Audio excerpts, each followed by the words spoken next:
Heavenly Father, we thank you, we praise you for bringing us together here. You love us, you care for us, and it is always your desire that your children are blessed, and more than the blessing, that your children come back to you in a deeper relationship, in a deeper fellowship, that all your children, wherever they are, might have gone away from you. You are the one who knows all things, and nothing is hidden from you.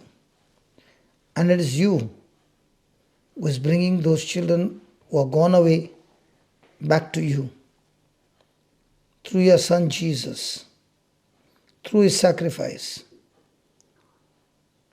that we are restored by the truth that He gives to us.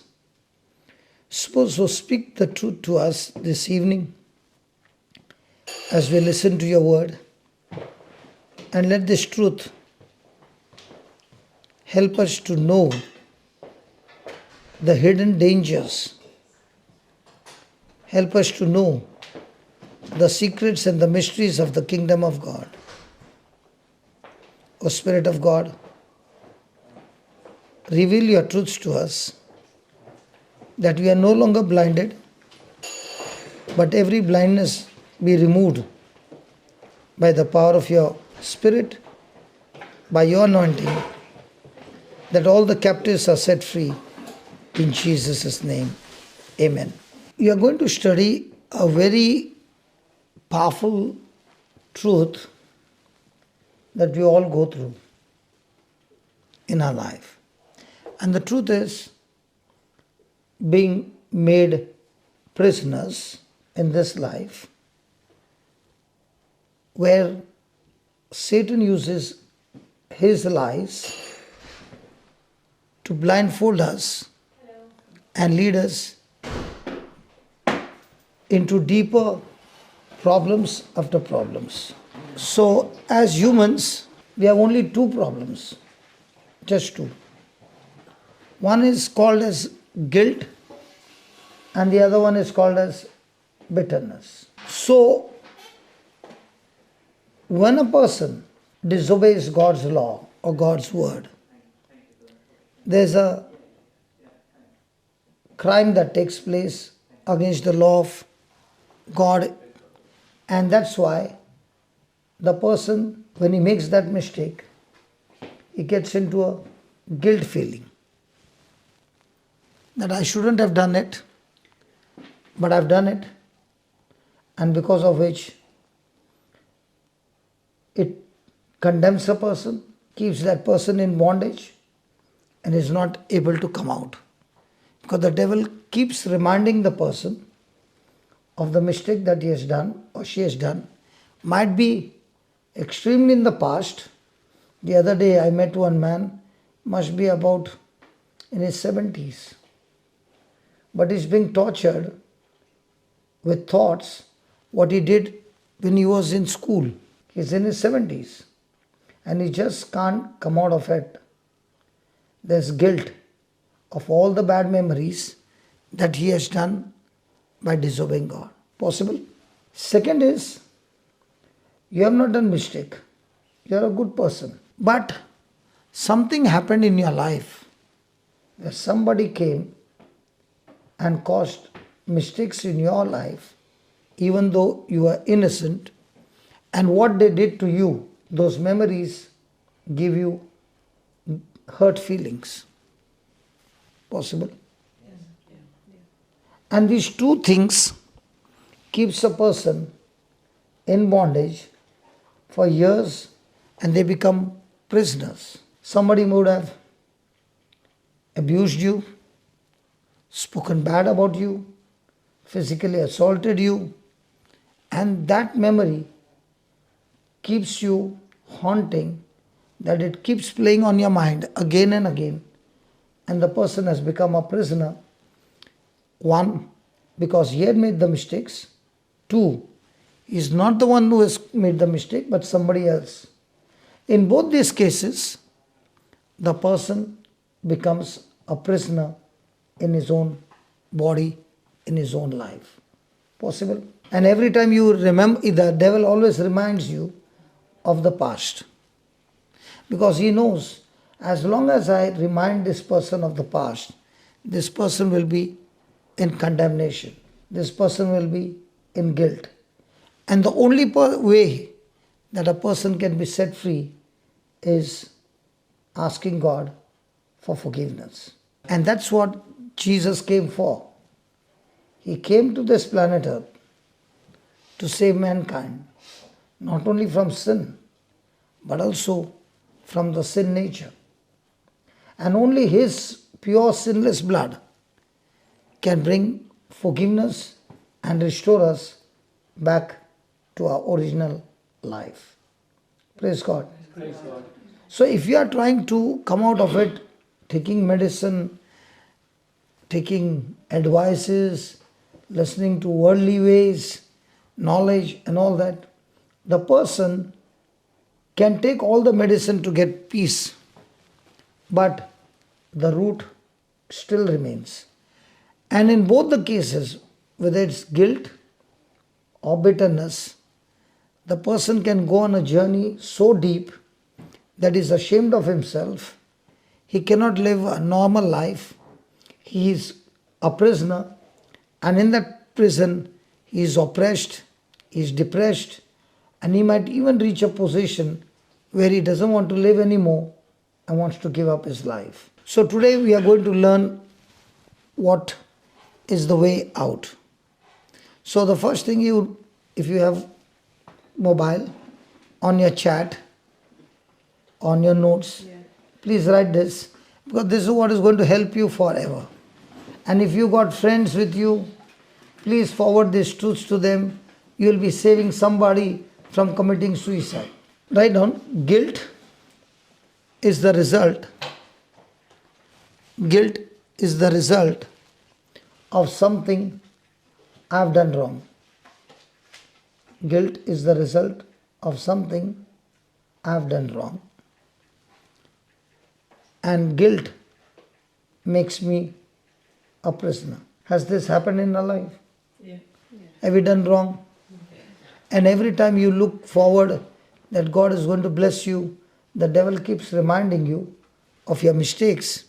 And when you get into guilt and condemnation, you can't even stand before God, because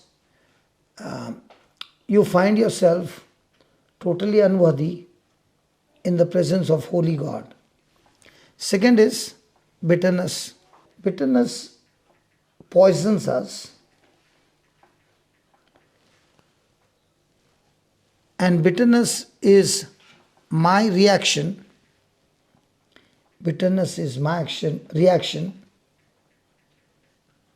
to someone else's wrong.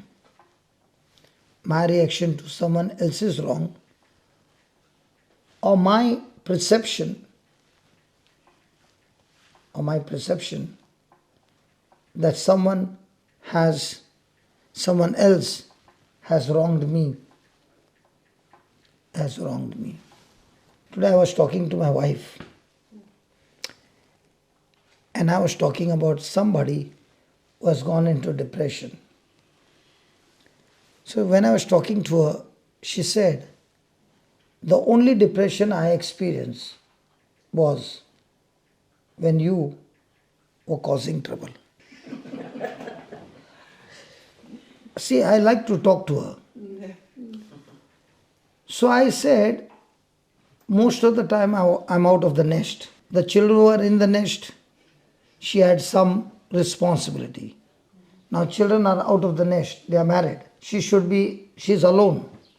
So when the eagle is alone in the nest, there can be opportunity to look into the past, remember the past, and get into depression. So she said, the only thing I found in my life is, because of your lifestyle and the hurts that you gave me, I was depressed. But in my depression, I thank God for those people who came and gave me the truths that I was able to survive, and not only survive, I came out of it by forgiving you. And that forgiveness has taught me to love you the way you are. And because I realized that I cannot love you for what you have done, but when I began to learn from God how much He loves me and how much He has forgiven me and how much He loves me not based on my performance, and He has given me that love, so I learned during those days how to love you even though you did not deserve to be loved. And from the time she forgave me, I don't remember till today that she has ever spoken about the past. She doesn't bring the past memories out. I am the one who keeps reminding and keeps telling her thank you so much. So when a person is speaking the past hurts, it's like a wound that is dried up, and with your nail you scratch it, and then you start bleeding, and then you put some ointment on top, and when that person comes back, you again scratch and never allow that wound to dry up. Can it happen? Yes. Can it happen that I met one lady, she was 92 years old. At the age of 92 years old, she remembered that when the marriage ceremony is going on, and when in those days they were arranged marriage.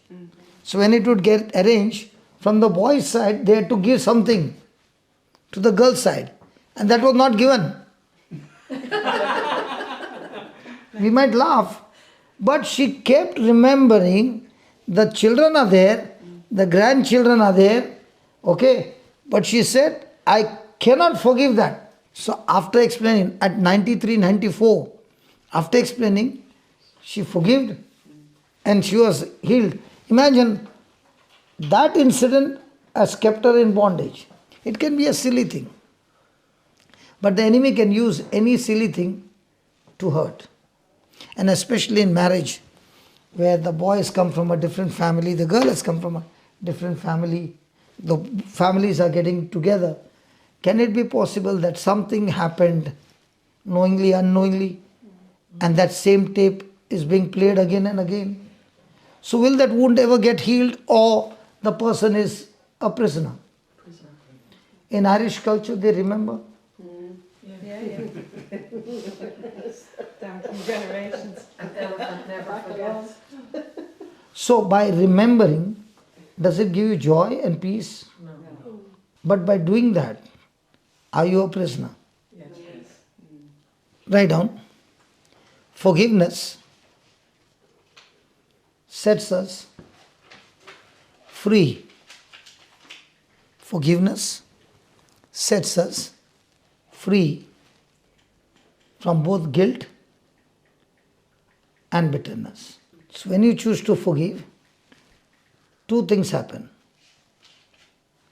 You are free from guilt feeling, which is your mistakes, and you also get freedom from bitterness, is because somebody else came and tortured you, abused you, or did something wrong to you. So by letting that person go, forgiveness is the solution. Forgiveness is the medicine. So write down, God's forgiveness to me sets me free from the prison of guilt. In the same way, my forgiveness to others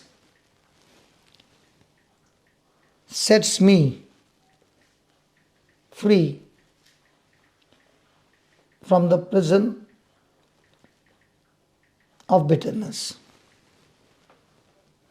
So when a person is of a mindset to forgive, two prisoners are getting free. One is myself from guilt, from bitterness, and at the same time, I'm also setting the other person free from all the damage that he has caused in my life. So you can be an excellent person, might be a prayerful person, might be a person who loves the Lord, who loves the scriptures, who is a very kind-hearted person, who doesn't want to do any hurt to anybody, but at the same time, you are very sensitive to people's comment. In my country, they give comment at every moment. But I don't know about Irish community. Yeah, same. But you all look so loving. Each one looks so beautiful. Some of you look like dolls. But can they be hurt? So, when you are forgiving somebody, are you doing a favor to that person? Yes. Please look at the definition what you wrote. Yes. Just look at the definition what you wrote about bitterness. Then you give me the answer. You're releasing yourself out of bitterness. So when you are forgiving somebody, are you doing a favor to somebody? No, to yourself. To yourself. Because when you are bitter, you are releasing poison in your healthy body. Let me give you an example for you to understand how it works. Guess your favorite food. Okay? Just guess. The moment you just imagine your favorite food, what happens to your mouth? Inside your mouth. The saliva is released. Your mouth starts watering. How did it start? Thinking. Okay, thinking. Now when you're hurt and feeling hurt, how many times do you think about that hurt? Constantly. All the time. All the time. So is that thought having contact with your emotions? Yes. Does it affect your body? Yes. So knowingly, unknowingly, in bitterness, how many poisonous chemicals are released in your body? So most of the sicknesses, if you see people who are very sensitive to hurts, you look at their life, they are very good people, kind-hearted people. And when they hurt, they'll not even open their mouth and hurt that person again. But they will keep it as a treasure inside of them. And they will find, and you will find their life has become extremely miserable because they have become prisoners in their own body. So if you know that me becoming hurt, now let's say I'm hurt with this brother of mine for some reason, but I keep smiling and looking at him. This is Indian culture. We can smile, we can shake hand, we can talk, but inside I can be bitter. Irish people don't know this culture. Praise God. Praise God. Now, I might say I'm not bitter, but have I continuously released poison in my body? Yes. And when will it get released? When I choose to forgive. So the day I realize my offense and my bitterness towards anybody is going to harm me and keep me a prisoner, and my healthy body is going to be tortured and destroyed by my own negative thoughts, will you want to give me a glass of water or a glass of poison? If you give me a glass of water, I will drink. But if you say, this is poison, brother, if you are feeling thirsty, please drink it. Even if I am thirsty, I say I don't want to drink it. Why? It is harmful to me. So the next time somebody does anything bad, do I need to cherish it and treasure it for 1 week, 2 weeks, 3 weeks? No. But have you done it before? Yes. Especially we who are married.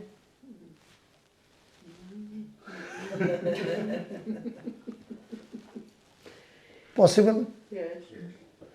Who is the person who hurts you the most? Person who loves you the most. Hmm? The person who loves you the most. Praise God. So, the person who loves you the most is the person through whom you are expecting the most. And when expectations are not met, what happens? Get bitterness. So now, if you keep that bitterness, are you releasing poison? Yes. What happens to you? Your loved one did not wish you happy birthday. I don't really mind about my birthday. Other things I might mind Sorry? about. You don't mind about the birthday. Yeah. Other things I might mind about it. Okay, Really okay, mind about but is it I possible? understand, yeah. Is it possible? Yes. So can I get hurt for small things? Yes. And all those things in a day, they accumulate together. Now, am I calling my own self-destruction by not forgiving? So the day I realize that when I forgive, I'm not doing favor to somebody else, I'm doing favor to myself. Have you ever heard this? In India we say, unless he comes and says sorry to me, I will not forgive. In India, I don't know what is your way. Unless he shows me the fruits of change, I will not forgive. So by not forgiving and keeping all this offense, is it going to help you? No. In India, we have got another way. If the wife is hurt, okay, she'll do everything at home. But while doing, the dishes will make noise. The plate will make noise, but no word will come out. Suddenly, let's say my neighbor comes home and rings the bell. So she'll say, hello, are you listening? The next door neighbor, Vijay has come, please come down. Everything okay. After he's gone, again, mouth is closed. No communication. That is Indian culture. No argument, nothing. A world culture. Yeah. It's Human. everywhere. It's human. That happens in Ireland too. No communication. No communication. But We call it picture and no sound. Yeah. picture and Picture and no sound. picture and no sound. Wow. Next time I teach, I'll remember. Picture and no sound. No sound from the mouth, but from the... Praise God. Now, if that person is doing this, will that person experience good health? No. I know a person, when this lady would get offended, the offense would go for 6 months, 8 months. Not talk to the husband at all. Okay? But after so many years, when I look today, you name the sickness, it's there in the body. How come this person from childhood had been so prayerful, but yet having so many sicknesses, so much of pain in the body? What do you think is the cause? You can pause for a moment and think. There are some people who get offended quickly. They might be church members, but for small things they get offended. Think about their life. How is their life today? You'll be amazed. They are prayerful people. They go to church every day. They do everything, but they have not realized that unforgiveness is a poison from Satan that will cause not only sickness in the body, it will also cause destruction in the family, and wherever they are, they will bring no peace. Let us see a prayer that Jesus taught us. Can you say that? Our Father. Go slow, go slow. Our Father, who art in heaven, hallowed be thy name. Thy kingdom come, thy will be done on earth as it is in heaven. Give us today our daily bread. And forgive us our sins as we forgive those who sin against us. Now, when Jesus gave this prayer, forgive us our sins as we forgive those who sin against us. In other words, you are praying to the Father and saying, if I choose not to forgive this person, then please be free not to forgive me. Is that a dangerous prayer? Yes. Now, how come Jesus gave such a prayer? And if you and I choose not to forgive somebody, then you spoke with your own mouth, Father, don't forgive me. And if the Father doesn't forgive me, then where do you think I'm going to? A prayer on a journey to hell. Why do you think Jesus gave this prayer? You must have said this prayer before. Sorry? You must have said the Our Father before. Isn't that a dangerous prayer? Very. So why did Jesus give you such a dangerous prayer? To keep us reminded that we need to forgive. Now, there's a difference in the Bible. The Bible before the cross and the Bible after the cross. Now, was Jesus in his body, flesh and blood, under the law or without the law, or after the law? Before he died, he was under. Under the law. So, under the law of Moses, is God saying, if you do right, then I will do right for you? Yes, it was a condition. Yeah. So, is it demanding performance from your side? Yes. Before. So, is it self effort? Yes. So, if your self effort is not right and you make a mistake, then I will see to it that the curse will be on you. So, is this Jesus' prayer a Old Testament or a New Testament? That's old. An Old Testament prayer, is it very dangerous? Yes. So it couldn't be kept. Isn't that what St. Paul said? It could not be kept, but yet we are saying the prayer. But that has changed now because Jesus Because died. Jesus died on the cross for us. But, and he but says, now, what are you saying those words? Because Lord, it's conditions. Father, forgive me as I forgive others. In other words, if I don't forgive you, then don't forgive me. So Now, why are you still saying it at Mass then? I'll give you the answer. Please wait. Okay, sorry. Sorry. Don't jump. Okay. Now, are we people of the Old Testament or the New Testament? New. Okay, go to Ephesians chapter 4 and read it for me, please. Is this topic interesting? Yes. Is it practical? And I want to tell you, once you understand this truth, you go home, sit with the Lord, and talk to Him what you are learning, your life will be amazingly beautiful. Yeah, Ephesians 4:31. Let All bitterness all bitterness and wrath and wrath and anger and anger and clamour and clamor and evil speaking and evil speaking be put away from you be put away from you with all malice. with all malice. Starting with what? Bitterness. What is bitterness? Hurt. So let's see what God is saying. From that one thought of hurt, where can you reach? The first one he says bitterness. Second thing he says Wrath. wrath is when a person is meditating on that hurt, what somebody has done to you. First is hurt, which you are thinking.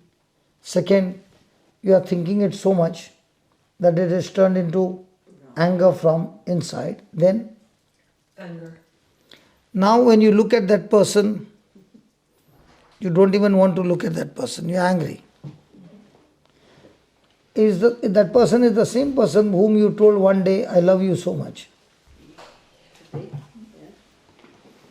But now when you look at that person, just the presence of that person makes you angry.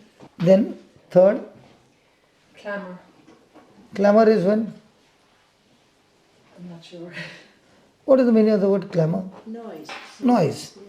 So when a person is angry, Is there noise in the house? Yes. Yes. Noise inside too. What is inside comes out of your mouth. Yeah. And you're banging the dishes Okay. Now, where did it start from? from the dishes. From the just small thought of bitterness. Then, after that, Evil speaking. now it has become like a volcano that when you open your mouth, you don't speak the good things, you speak the evil things. So is it possible that the lady is hurt? She's angry, she's doing. And now she flares up and she opens her mouth and speaks all the things. And the husband is saying, shut up, shut up. We put away. Hold on, shut up. Don't you talk. And she keeps on. Then comes what? Then comes malice. What is malice? Mean spirit. Revenge. Huh? You want revenge. You have gone into physical torture. Did it start with physical torture? No, it's not with a thought. The thought started with a thought. Ended up where? The physical. Actually physical assault. So he says, keep that bitterness away from you because you'll end up with physical fights. Does this happen in families? Yes. And then he says, what is the solution? Read the next line. And be ye kind to one another. Be ye kind to one another. Now, did Jesus say, Love one what you another. love one another as you love yourself? Did he say, whatever you sow, it will be given back to you? Good measure, pressed down, shaken together, running over. So whenever you read this scripture, people think about money. It's not about money. It's about all the attributes of the Holy Spirit. So if I am merciful, will I get mercy? Yes. If I am kind, will I get kindness? Yes. If I am loving, will I get love? Yes. So in all relationship, what do I sow in a relationship which is getting extremely negative? You get more. Have you ever heard this word? That person deliberately comes and hurts me. Have you heard that word? Deliberately. What is deliberately? With intention. Intentionally. So can a person, even though the emotions don't feel like, plant intentionally, deliberately good seeds? If I can deliberately do evil to somebody, can't I deliberately Yes. plant good seeds in somebody? Yes. Yeah. I don't feel like, but can I do it? Yes. Okay, let me put it this way. You got a neighbor who hates you. Okay? Supposing, don't look at her. I'm not giving word of knowledge. I'm just giving an example. Because she's the neighbor, no? I now realize that. No. Yeah, somebody hates you. Okay? And you learn this scripture. Now, is your emotions to do good to that person? No. Because that person is doing evil to you. Yes, at Okay. one level, no. Okay. Now you are in some trouble and she comes to meet you and she solves your problem. Might be financial problem, whatever. She solves your problem and she is a stranger. Now would you like to have friendship with her? Next time you are in trouble, again she comes and solves you. You No. do for that. Now you are getting more friendly. Yeah. In the same way, when somebody is coming against you and you purposely go and plant a very good seed in somebody's life that will solve that person's problem, not expecting anything, not even expecting a thank you, but you planted that seed. Will that seed start working in that person's life? Yes. Your forgiving and love seed in a person's life, in that relationship, even though he doesn't deserve it, when you plant it, what will happen? It will grow up. Not only your forgiveness has set you free from being a prisoner, but you have won that person back into the kingdom of God. So the world teaches us Tom and Jerry, and then as a Christian we practice that. Hello.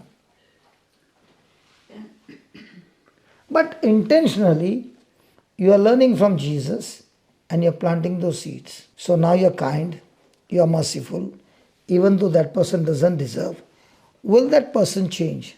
That's exactly what happened in my marriage. I was a person who chased my wife with a knife. So having experienced terror at home, do I need from her kindness? Yes. Do I deserve it? No. No. Do I deserve forgiveness? No. Do I deserve mercy? No. Do I deserve that she should live with me? No. No. But she began to plant those seeds. What was the outcome? You changed. I was a man who had nothing to do with Jesus, neither with prayers, neither with the priest. I would be straight away fighting with them. But the seeds that were planted, it did not work when she planted. But as she continued to do that, what happened? It changed my life. Read now that 32nd verse. And be ye kind one to another, One to another, tender-hearted, tender-hearted. forgiving one another, Now listen to this. Forgiving one another. even as God, for Christ's sake, had forgiven you. So who has forgiven us first? God. And what was your prayer?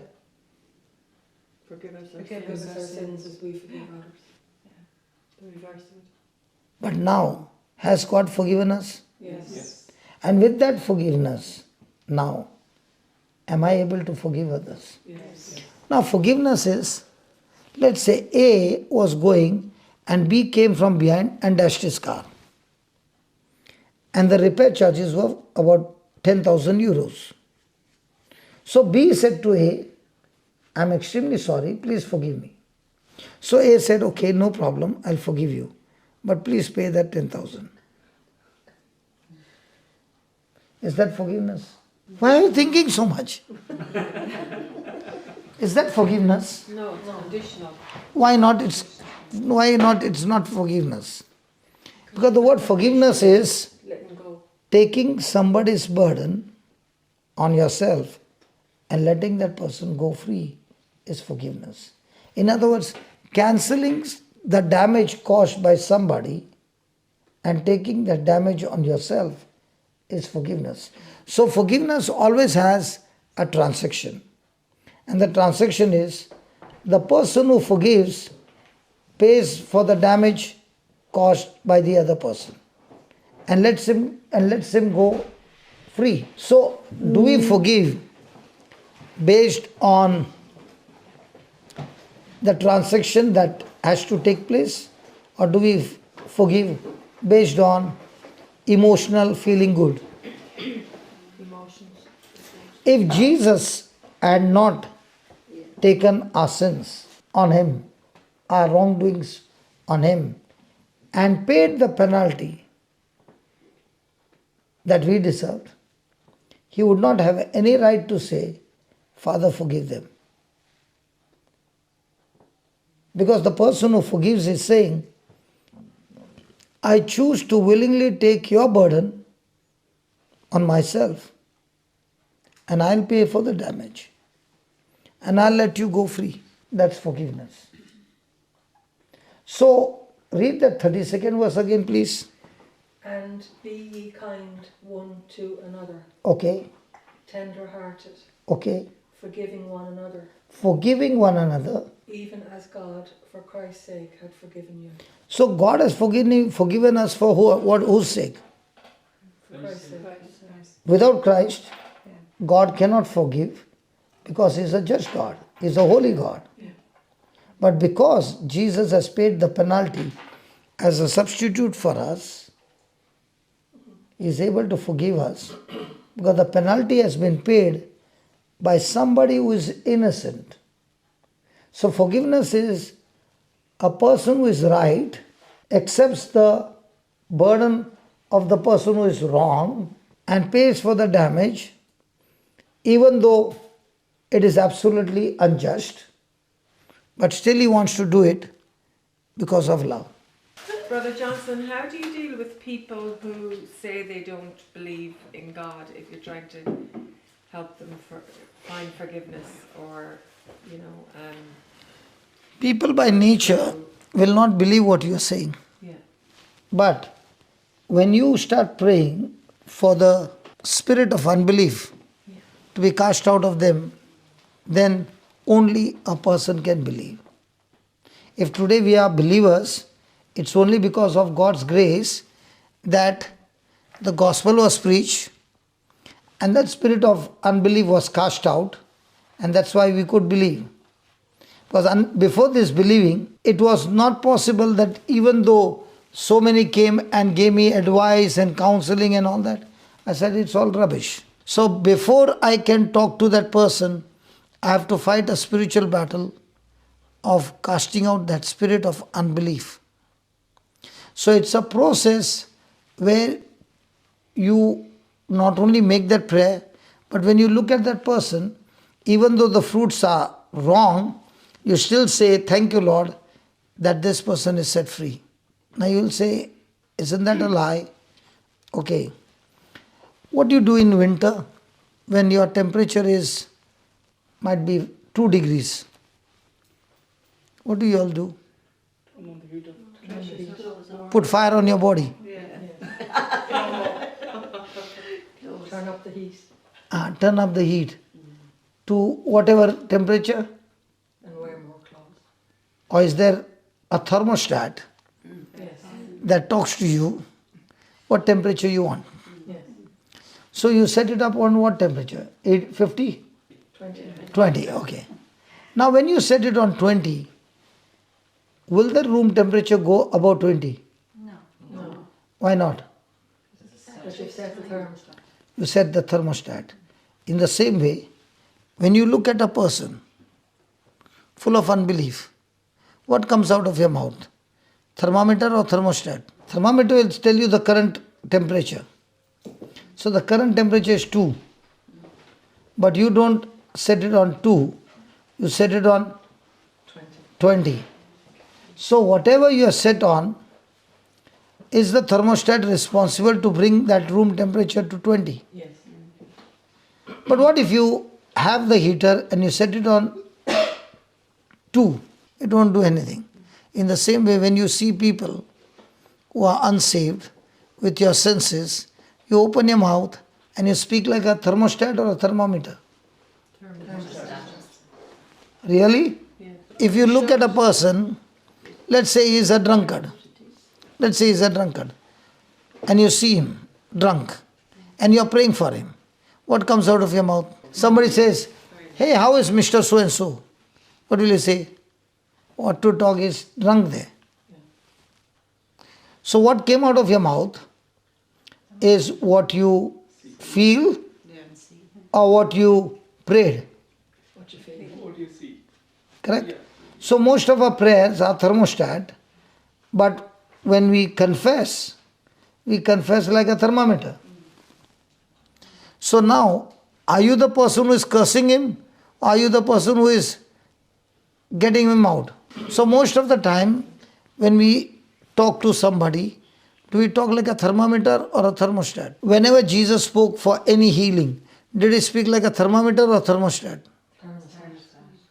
When God created the world, did he speak like a thermometer or thermostat?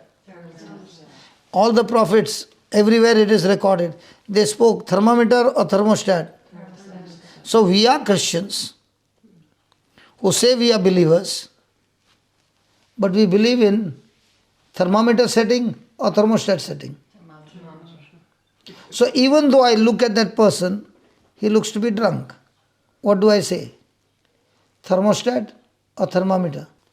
It's not what we see, it's what, You believe. yes, we believe. But right from school, what are we taught? What you see. It's what you see, isn't it? And if you saw something and you wrote answer something you can't see, you are given good caning. So has it become a system in us that you live by sight or live by faith? So now I was moving this side, that side. I changed my place. Now how is it? So I'm at peace.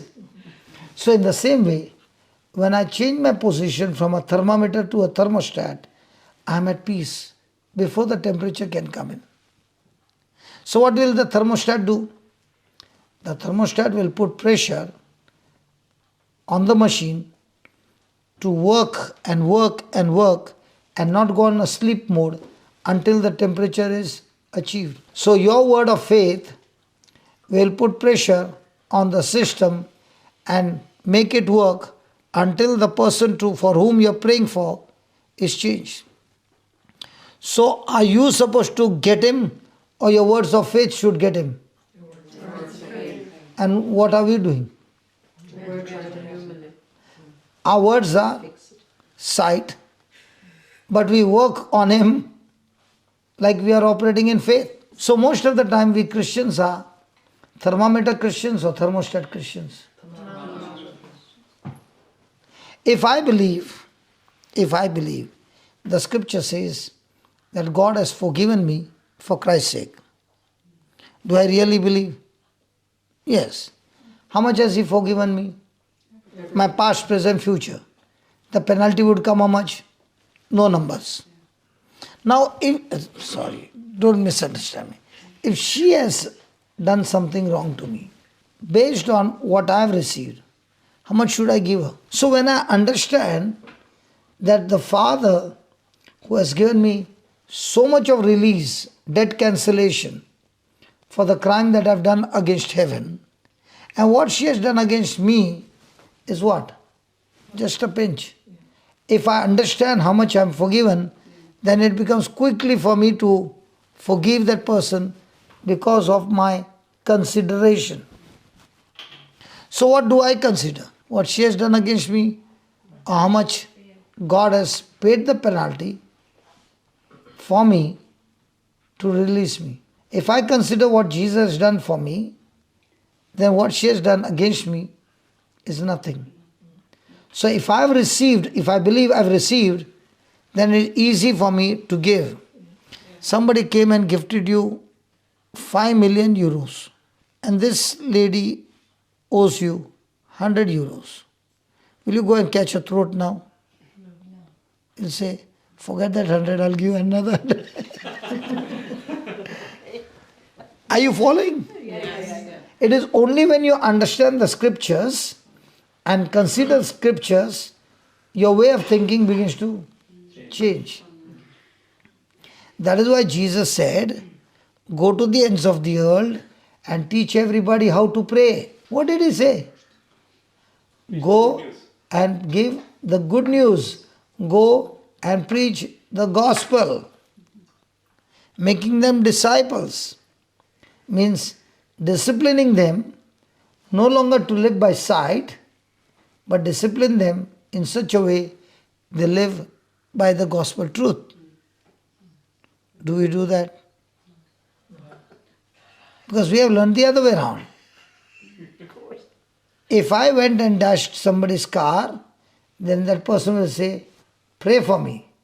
But he will not say, let me learn the system how to put the gears. Once the Lord told me this way. If a person puts a reverse gear, prays Psalms 91 and tells everybody to pray for him. And when he's about to start, he says the rosary as well. And he starts the car, puts a reverse and looks in front and accelerates. The car will go where? Backward. Has the car got damage? Yes. The wall got damage? Yes. Who is the cause? The devil. And as long as he said the devil attacked me, will he ever take responsibility to learn how to put the gears? No. So again he goes and does the same. Now he says the manufacturer defect. So till the end, does he ever say, it's my problem? No. That is thermometer Christian. Then he goes to a church and he finds a man of God very powerful. So he goes there. He says, can you lay hands on me and pray a blessing on me that I get healed? And then he comes back and again the car dashes. So which one is better? Learning the system or going around asking for prayer? So Jesus went around teaching the system or praying for everybody? Teaching the system. And what do we want to do? Now, for example, what are we doing here now? Teaching you how to pray. Learning. Learning the system. No, learning the system. So now when you understand, bitterness is a poison. that you are yourself releasing in your body. The next time when you remember, somebody came against you and a thought came. You say, devil, I'm not going to open my mouth, because if I open my mouth and I get bitter, I'm destroying my own self. The Bible says man and a woman, when they get married, they are one flesh. Do you believe? Really you believe? Okay, will you take a finger here, take a hammer and hit your... No. Why not? It's going to cause pain. How come then I and my wife have become one flesh and I want to hit her with words? If you believe, you will not hit her with words, but try to save her. If you believe. But if you don't believe, then you will take every opportunity to boss over her. So is the Bible all about believing or all about praying? Believing. And especially we Catholics, we are champions in what? You tell us to pray for 10 hours, no problem, I can do that. Will my problem get sorted out? Now what you are listening and you are applying, will this sort out your problem? Yes. It will not only sort out your problem, you will go around sorting other people's problem as well. That is why I love teaching the Bible, because once a person understands the truth, he becomes a champion. Because he first learns championship by training himself, learning how to apply the word on himself. And when he starts getting result, he knows it works all the time. Have you ever tried putting sugar in the tea? No. Don't take sugar. You have never put sugar in the tea? No, can't, couldn't. No, but Poison. not many people are taking sugar here. Acha, coffee? Oh yeah, coffee. Okay, do you put sugar in a cake? Do you put sugar in a cake? Yes. Before you taste, do you know it's going to be sweet? Yes. Why? Because you put sugar. In the same way, when you know that this teaching, if I put it in my life, the result is guaranteed. So you need a lot of prayer or a lot of teaching? A lot of teaching. And do you need a lot of teaching or correction according to the teaching? Correction. Ah. So if you know, sorry, I did not mean it. But now I know everybody is going to forgive me. If you don't forgive me, poison will be in your body. See, so quickly you understand. Praise God. So has God forgiven us? Yes. Because of Christ or because of my good works? Remember, my good works cannot qualify me even this much in the kingdom of God. It is only by believing in the good works of Christ that I am forgiven. I am blessed. Because many people think, because I am good, I can get everything from heaven. Not at all. You can get from heaven not because you prayed. You get from heaven because Christ has done the job for you, and we receive only inheritance from heaven. Healing is an inheritance. Deliverance is an inheritance. Protection, inheritance. Prosperity, inheritance. Everything we receive from heaven is inheritance, not your earning. Why inheritance? Because we were criminals, deserved to go to hell. But Jesus, by his death, burial, and resurrection, and very important, shedding his blood. Because life is in the blood. So he shed his life for us, so that now, through his blood, we are made whole, we are made new creation, and because of his blood, God is able to forgive us. God is able to adopt us. And that's why we are now children of God through Christ Jesus. So now what happens is, Jesus who obeyed the law, does he deserve to be blessed? Yes, because he obeyed. Did he do everything perfectly as per the Father's will? Yes. Was his performance perfect? Yes. So did he earn the blessings of God? Yes. Now, can he take the blessings of God to heaven? No. So what does he do? He writes a will of inheritance for all of us who belong to the kingdom of God. So from now on, do I need to work hard to get my healing, or do I need to believe hard to get my healing? Is there a big difference? Yes. Yeah. So one is working hard so that he gets some wages. But in the kingdom of heaven, you don't get wages. In the kingdom of heaven, you work hard to believe what Christ has done for you, and you get healing because his body was wounded, his blood was shed, and if you believe that blood was shed for you, then that blood has power to destroy every infirmity in your body, because that blood now runs into you. And it is believing that blood that was shed that you are set free. Believing that his body was wounded, that is why you are set free. And I want to tell you, when you go back home, go through these notes, apply these notes, and you will be amazed that so many things that had been stuck with you like a chewing gum for years will leave you instantly. And when you experience this, make a decision and tell the Lord, whatever you are teaching me, I promise you, Lord, I will teach the same to others. See, the testimony is not what you receive. Because most of our testimony is, I got healed of cancer. I got healed of this. I got healed of that. And God did this and God did that. The real testimony is, after you got what Christ gave you, what did you do with what you got? So that is the testimony. Yeah. The testimony is, the apostles, they failed miserably. They all fled. But they came back after Jesus' resurrection on the day of Pentecost. They received the fire. After that, did they live their life for themselves, or did they live their life for others? That's the testimony. Any person who is born again, any person who loves Christ, he cannot live his life for himself anymore. Because Christ in him will teach him the same that Christ came to do his Father's will. In the same way, you and I now, with the life of God, the blood of God, are no longer living a life for ourselves, but we live unto God. Because our nature has changed. We were born from our mother's womb with selfish nature. Now in Christ, we are born again from the Father's womb. Now we are children of God, adopted in the family of God.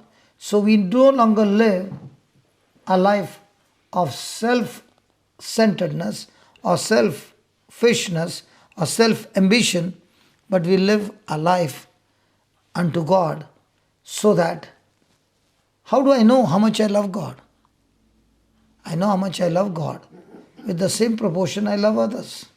If I'm able to love those who come against me, it's a proof that I've got a fantastic relationship with Christ.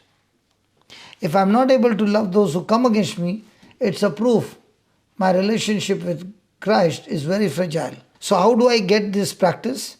When I have these trials around me, it's an opportunity for me not only to practice, but to grow stronger and stronger, and I will see a change in my character. I'll see a change in everything I do because of my believing. So I'm no longer doing it. But because I believe, Christ who has spoken to me through the scriptures, those scriptures are giving me now not only wisdom, but also the strength, but also the power to do it by exercising those things that God has given me, exercising it by faith. So write down in Ephesians 4, 31, 32, when we truly forgive another, we set two prisoners free. The person we have forgiven and ourselves. To forgive means to pay a debt, there is no bargain, pardon. Pardon. No bargain, pardon. Means there are no conditions. Many times I am willing to forgive if you are willing to do this for me. Possible? Yes. If you do this and if you please me, then I am willing to forgive. There is no bargaining. Now, for example, were the people who were crucifying Jesus bargaining? No. They thought what they were doing was right. The Pharisees, the scribes, when they were crucifying Jesus, they believed they were right. Did they ask pardon? But did Jesus willfully, with his own choice, give them forgiveness? Yes. So in the same way, there is no bargaining. What if Jesus had to say, Father bless them? But he wouldn't have said, Father forgive them. Can the Father forgive? No. No. Because the person who has paid the price has the power to forgive. You remember that woman with this, who had been caught with adultery? Okay. The priest and the scribes came in to trap Jesus and said, this lady is caught up in the very act of adultery. According to the law of Moses, she should be stoned to death. What did Jesus say? No, what did Jesus say to those people who had stones? So is there a person who is guilty has the power to forgive anybody? Can a criminal forgive another person? No. Because he himself is a criminal. And that's why Jesus said, okay, you want to stone her to death because she broke the law.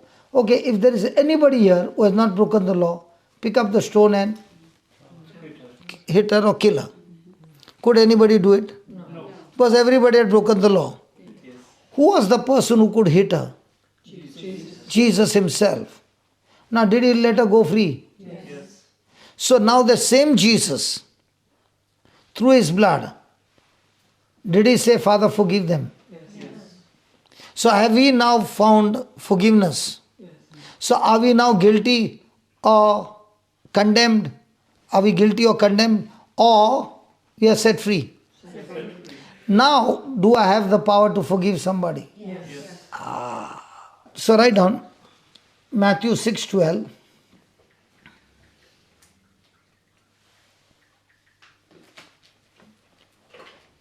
Sin is a debt that we owe.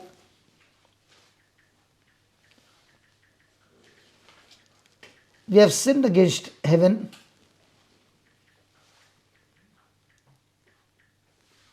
and has been sued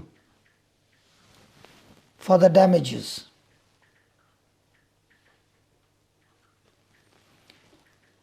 It is a debt we cannot pay. God in mercy and love has forgiven us and has paid that debt. Yeah, you can read Matthew 6:12. And forgive us our debts, as we have forgiven those who are in debt to us. Forgive us our debt as we have. Forgiven who are those. in debt to us. So now, has God been merciful? And what is mercy?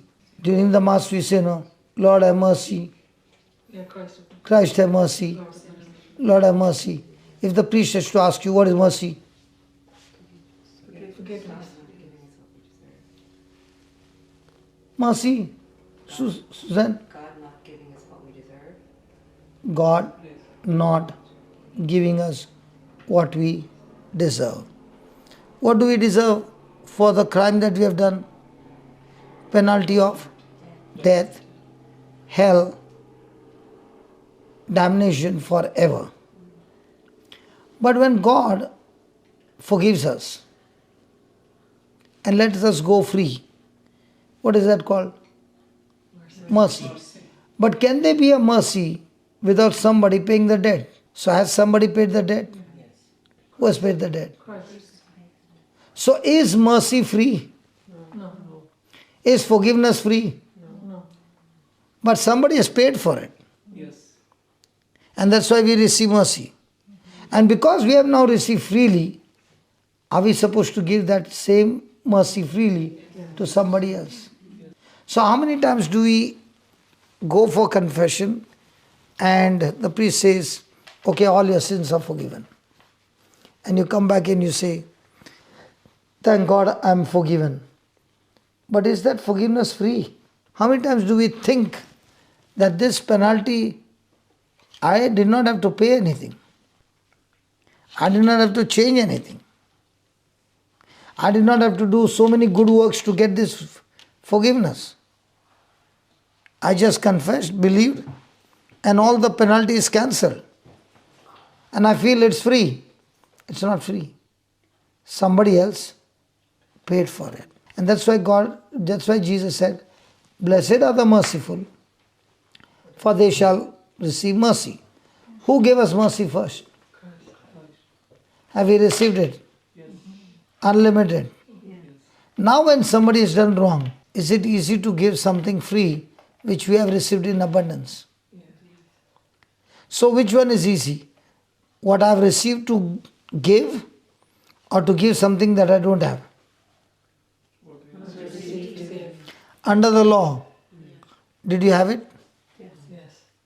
Under the law? No. Under Jesus, I have received mercy and grace as a free gift. So if I keep reminding myself that today God has been merciful, it's because Jesus paid the penalty for it. So has it come freely? No. Christ has paid. And because now I have received freely what Christ has paid, I lead another person also to Christ by being merciful. For example, there is a person in the office. Every person is abusing this person. But this person never retaliates, but is always good to those people. And the person who is troubling him the most, the person goes out of his way to bless that person even more. Will there come a time when that person will be convicted by these good seeds? Yes. Will that person ask, how come don't you feel anything? I have done so harm to you. How come you are still good to me? And that's the time the person says, I'm never good to you. What do you mean say, I'm never good to you? No, the person who lives inside of me, he has been good to me, and therefore I'm good to you. Let me give you an example. There's a person who has been caught for cheating. And the news has reached to him that the boss wants to meet you, or the manager wants to meet you. He already knows what he's going to receive. So the manager says, for the thing you have done, what should I do? Should I fire you, or should I forgive you? And if I forgive you, what will you do? So this man says, if you help me this time to keep my job, I promise you, I'll be the best in this company. And he says, okay, I choose to let you go free. And he's very happy and he's about to go outside the door, outside the office. And he says, listen, before you go, I want to tell you, you're not only going to be the best. There are many in this office who have done the same blunder. And let me tell you, when I joined this office and I was young, I did the same. Just like you did. And there was another manager who was sitting there. And he let me go free. He was merciful. And that mercy, I took it to my heart. And I never did that again. And what I received freely, I'm giving it to you. Now my question is, will that affect the person? Or the punishment will change the person? Did the boss say or the manager say, I also was in the same boat? Yes. Now in our life, are we all done wrong? Has our boss, Jesus, forgiven us? Yes. Is he saying, I was also tempted like you, Yes. but I did not fall? My father, my relationship with my father helped me to keep his will. And what I've received, I give to you. Now when I understand what Jesus went through, and yet he was successful, so is there hope for me as a man that if Jesus could do it with the Father's help, can I also do it? So when I start considering Jesus as an example who won the battle victoriously, can I imitate him with his grace, with his power, with his faith, not with my self-effort, but considering what he did, will I have the strength now to do the same? And that is the gospel. The gospel is not what the man said, I will be the best. He'll fail. But because I've received this mercy, because I'm still on the job, which is the grace, now, with what I've received from God, I will practice. Write down, there are no free pardons. No free. Pardons. When someone is forgiven, there is no free pardons means Jesus has... P-A-R-E-N-T-S? Huh? Pardons. Oh, sorry. Sorry. Yeah, it's okay. There are no free pardons because even though I have been forgiven freely, but I must remember it's not free. It has been paid by someone else. So when someone is forgiven, someone else has paid. The word forgive comes from a word. The word forgive comes from a word that means to bear the burden. To bear the burden. To forgive is to pay the debt.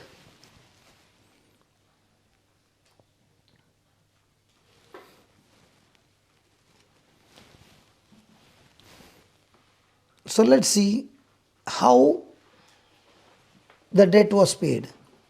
Ephesians 1, or let's start with 5.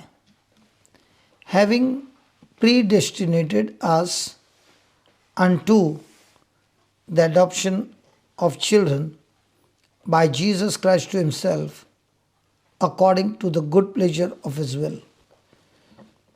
So is it the will of the Father to adopt us as his own children? Yes. So my question is, are all children in this world, are all people in this world children of God? Come on, yes or no? Yes. Absolutely no. Who would be the best person to answer us? Now I say all people are not the children of God. You are saying, really? So let's look into the scripture. Who are the children of God? Go to Gospel of John, chapter 1.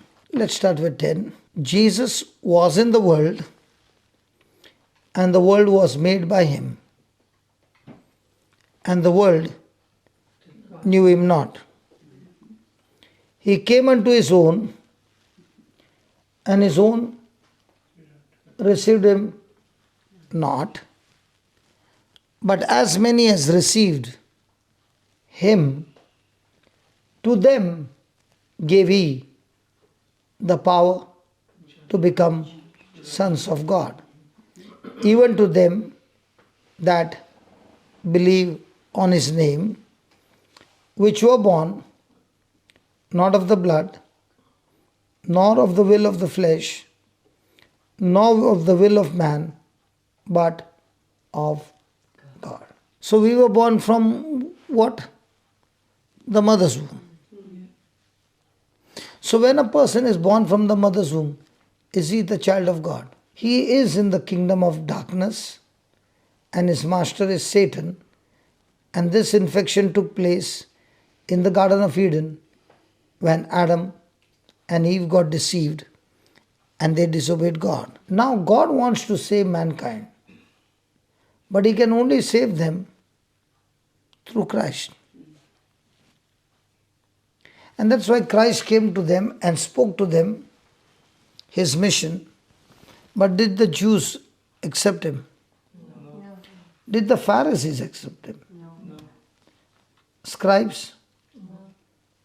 Did the sinners accept Him? So all those who believed in Him, all those who accepted Him, did they get the born again experience? Yes. Now you said to me that I go and talk to some people and they don't believe. Did you ever believe all those who spoke to you about Jesus from your childhood? No. Huh? Not always. I didn't understand it. So you also were in the same category? Yeah, at some stage in my life. Yeah. Yes. And after how many years did you believe? At what age did you believe? I don't really know, but I suppose when I had my accident, I really started to No, believe. how many years? How old were you at that time? 35. So 35 years you did not believe? I did, but I was a very watery Christian. No, that is not believing. Believing is the one who lives by the word. Okay. So for 35 years you were also an Not so- unbeliever. Till somebody came and shared with you the gospel truth and explained to you how and why did Jesus come and what He has achieved. And the person also said, all you need to do is believe in the sacrifice. Open your mouth and you can confess, and the next moment Jesus will come into your heart and you will be born again. Now was it a ritual or was it a truth that was explained? Truth. Did you get born again? Yes. Did anything change from outside? You were looking the same. But Changed my heart. did you get a new heart, a new spirit? Is that spirit all the time longing for more and more of the word, more and more relationship with Jesus? Were you born like that? No. How come now you're so much hungry? Born again. On Saturdays, how many kilometers do you travel? Yeah. Tell me no. Just tell me. To Cork. Yeah, how much kilometers from here? 200 down, 200 back. 200 kilometers. To go for one service. Were you like this before? No. Why is the craving to go 200 kilometers? She can very well get it on Zoom as well. Might be she's going there to meet her friends, I don't know. Or she's going there to meet a friend, personal friend, his name is Jesus, and experience the Holy Ghost. Is there that change? Big change. Yes. So in the same way, when you were born, you are not born in the family. You are born in the kingdom of darkness. And that is why we all have to go through baptism to experience that. And now let's see what the Spirit of God wants to say. So, to the praise of the glory of His grace, wherein He has made us accepted in the beloved. Now, can God accept you and me who are full having nature of sin? We were born from a mother's womb with a carnal nature, a rebel against God. So can God accept us as His beloved? No way. Now let me tell you sin nature, okay? If you got two pets, one is a cat and one is a pig, Big. who requires regular bath? The cat. Who requires a regular bath? Or the pig. The pig. Why not the cat? Because it cleans itself. He keeps cleaning. And we will never go into the dirt. What about the pig? He'll always wash himself in the dirt. Why they are so different? Nature. Even if you love him, he will still go there. Yes. Even if he's a pet, even if you give him Johnson baby shampoo bath. And what about putting Johnson baby powder? Same. Even though it's smelling so good, giving all your love, still where will he run? In the dark. And that's what Jesus came. He came not only to forgive us, but very important, he came to change our nature. And that was changed by his death, burial, and resurrection, that he gave us his righteousness as a free gift of God, and he took our sin nature on the cross. And if he doesn't take that sin nature and just forgives us, after all that cleansing, where will the person go? So only when you understand that Jesus' sacrifice has taken our sin nature and given us Christ nature. So now when God looks at us, he cannot see us as a rebel. He can see his son's blood on us, which has cleansed us, and that's why he is satisfied. Let's take an example. Somebody broke the traffic rule and the law says 2,000 euros fine. Somebody else says, okay, I will help you, and goes and deposits 200 euros. A substitute goes and pays 200 euros. Is the law satisfied? No. When is the law satisfied? When he pays 2,000. In the same way, the father who is a judge, who has brought this law, he has ordained, established the system that because we cannot pay the penalty, he himself has chosen somebody else who has the ability and the capability to pay the penalty, and that is Jesus. Even though Jesus died on the cross and the judge is not satisfied, you and I cannot be released. It is the judge himself who has ordained it, that his son will take the penalty.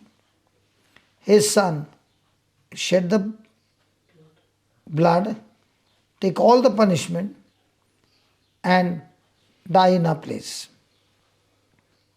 And because he has not committed sin, he will be raised from the dead after 3 days. And because he died, we who believe in him also died the same way what Adam did affected us, because we were inside of Adam. In the same way, we who believe in Christ, every action of Jesus affects us when we believe.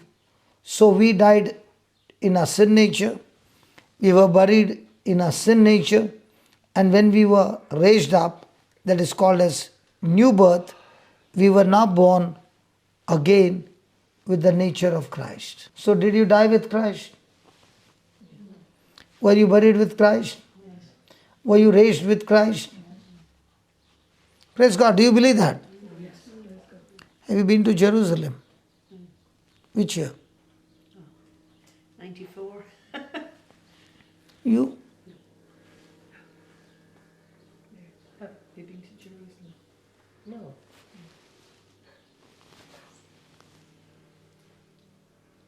I've been to Jerusalem. No. How can you tell lies after listening to the scripture? If you believe Jesus died and was buried in Jerusalem, were you there? That's called as believing. If you believe that you died with Christ and Christ died in Jerusalem, he was buried in Jerusalem, then what will be your answer? Yes. Did you die? Did you go to Jerusalem in 1994? Or you were there all your life? in Christ Jesus. I was there before that then. See, that is when everything in your life changes. Let me give you an example. You went to a restaurant and you got only 50 euros. Okay? Will you place an order of 100 euros? No, Why not? because you can't pay for Why? No problem. Why not? it. Because you can't pay for it. So you will order based on the knowledge what you got. You won't go beyond that. A friend of yours came and said, "Oh, I could not wish you for the birthday, but I've got a gift for you," and gives you 1,000 euros. Now when you have got 1,000 euros in your hand, will you settle for only 50 euros? No. Now what happened to your capacity? Increased. It has increased. Now you saw a friend. Will you come? Please sit down. And two friends came. Are you worried of paying their bills? No. Why not? Because you know what you got. In the same way, the day you come to know what you got by Jesus' death, burial, and resurrection, you begin to live an entirely different life because you know who is in you. So, is it all about knowing? Is it all about believing? But is it about believing a fairy tale or is it believing the scripture? Scripture. Is that going to change your life forever? So do you need to pray more or believe more? Do you need to study the scripture more or pray more? You know what should be your prayer? Lord, whatever I'm studying, help me to understand and believe what the scripture says so that I can apply it in my life and live not only a victorious life but go around teaching others how they also can live a victorious life, not with self-effort but by believing their inheritance. Do I know this lady? Excuse me, do I know you? Mary. Do I know you? Have we met before? Yes. Where? Here, I think. Here. But I can say without a doubt that the scriptures have made a big impact in your life. Is that right? It's true, yeah. Are you all the time crazy about scriptures? Not all the time. But most of the time? Yeah. How do I know that? Because it's written on your mind?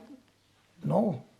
Because when I saw you come with your Bible, come with a notebook, pen and everything ready, what does that mean? I'm serious about it. She wants to learn about the scriptures. Do children go to school in Ireland without a school bag? No. Yeah. What was that? What? Myself, I didn't bring anything. No. What I mean to say, what was that symbol? I'm slapping myself. Correct. But I shouldn't have done that. Naughty. So those who are serious about the business, they know that this fellow is going to come and surely is going to teach something that I don't know. And if I can write it down and go home and then search the scriptures and what he said is true, all I need to do is believe. I don't need to pray more. I need to believe more. And my prayer is, help me, Lord, that whatever I'm studying, that I believe and teach me how to apply it in my life. And when the person learns that, he comes back next week with the head of Goliath in his hand. Because the Goliath who had given him the lies, now he begins to know the truth. Now he begins to know that all these years I was doing this because my sin nature was alive. But now I know God nature is alive. I will give you an example. If you promise not to get angry with me.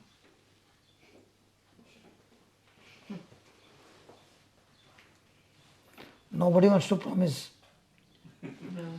Because that's how God teaches me an example. He gave me this example. I'm willing to give you this example. But please don't get annoyed with me. Promise? Yes. Okay. Let's say you came to India. 100% you don't know my Indian language. And you are on the tour and I'm the bus guide. And we stop the bus for lunch. And I said, that side is the washroom, this side is the restaurant. And you all went. And there is a ladies and a gents, which is written in my language, but no picture of a man or a woman. Now, do you know to read it? No. So which side will you go? You don't know. So will you wait Yes. till somebody comes out? Let's say a lady came out from the left side. Now where will all the ladies go? Left. Why? Because she can She came out of the left side, but why are you going? that must be the lady. Huh? She came out of the left side You thought because she is a woman. But why are you going to the left side? because you're a Because you're woman. Huh? Because you believe she came out of Because you know who you are. In the same way, we all look the same. But we know who we are in Christ. And if you know who you are in Christ, then you know you got Christ's nature. Then because you know you have got Christ's nature and you consider it throughout the day, how will you live now? Christ's nature. But if you don't consider, how will you live now? So what is very important, when I study the scripture tells me what Christ has already done for me in the spirit, which cannot be sensed by your senses. Now God says, Christ took your sin on the cross. God himself took our sin and our sin nature and put it on Jesus on the cross. So that now we are made righteous through him. So when you look at yourself, you look the same. But in the spirit, are you a complete changed person? And that's what we need to believe. See, look at that verse 7. In whom we have redemption. Redemption means we have been ransomed. The price has been paid. And we have been ransomed, delivered from the kidnapper who demanded ransom. And the price that was paid was God's blood, God's life, which has been paid and through which you are ransomed. And you receive the forgiveness of sins according to the riches of his grace. So has God ransomed us? Yes. So are we still the same or have we been changed? But how much do we believe? And if we have been changed, do we all the time pray to God to change us? Change my heart, O Lord, make it ever new. How many times does he need to change your heart? Once. Has he done it? Yes. So why do you sing that song? That's an Old Testament song. Now the heart that is changed is the born again spirit. So now what should be your prayer? Help me, Lord, to change my mind. Help me, Lord, to change my thinking. Because he not only gave you a new heart, but he also gave you the mind of Christ. So the mind of Christ had the power to create the earth and everything. So are we having the mind of Christ that we can create all that God wants us to create? So are situations going to rule over you, or with the mind of Christ you are supposed to change the situation in God's favor? Our Father, who art in heaven, hallowed be thy name. Thy kingdom come. on earth. Now, did Jesus finish his ministry? Yes. Yes. Did he anoint the 12? Yes. Did he anoint 120? Yes. Jesus finished his ministry and went out to heaven. Now, who is continuing? What if they had all gone home after the Pentecost? 120, Peter said, let's go fishing. I got amazing power. I can see through the water where the fishes are and I can get direct revelation from heaven. We get business on the top scale. Praise God. Hallelujah. I can speak to the mountain. Fish, I'm talking to you. Get into the net. Did any of that? No. So did they live for God or for their own ambition? For God. Change men. We are also born again. We are also made righteous. God has delivered us. And what is our ambition now? To live for God. It should be to live for God. No, not it should be. What it is. No, that's what I'm saying. So are we going on the wrong side? Honestly speaking, I had come to the Lord because I was sick. I had problem with demons. I had problem with marriage. I had problem with everything. And death was coming close at the age of 33. I did not want to die. That's why I came. But God miraculously healed me through His word. Now I can go back and live my life. But when I had lost everything, God allowed me to practice what He was teaching for the next 11 years.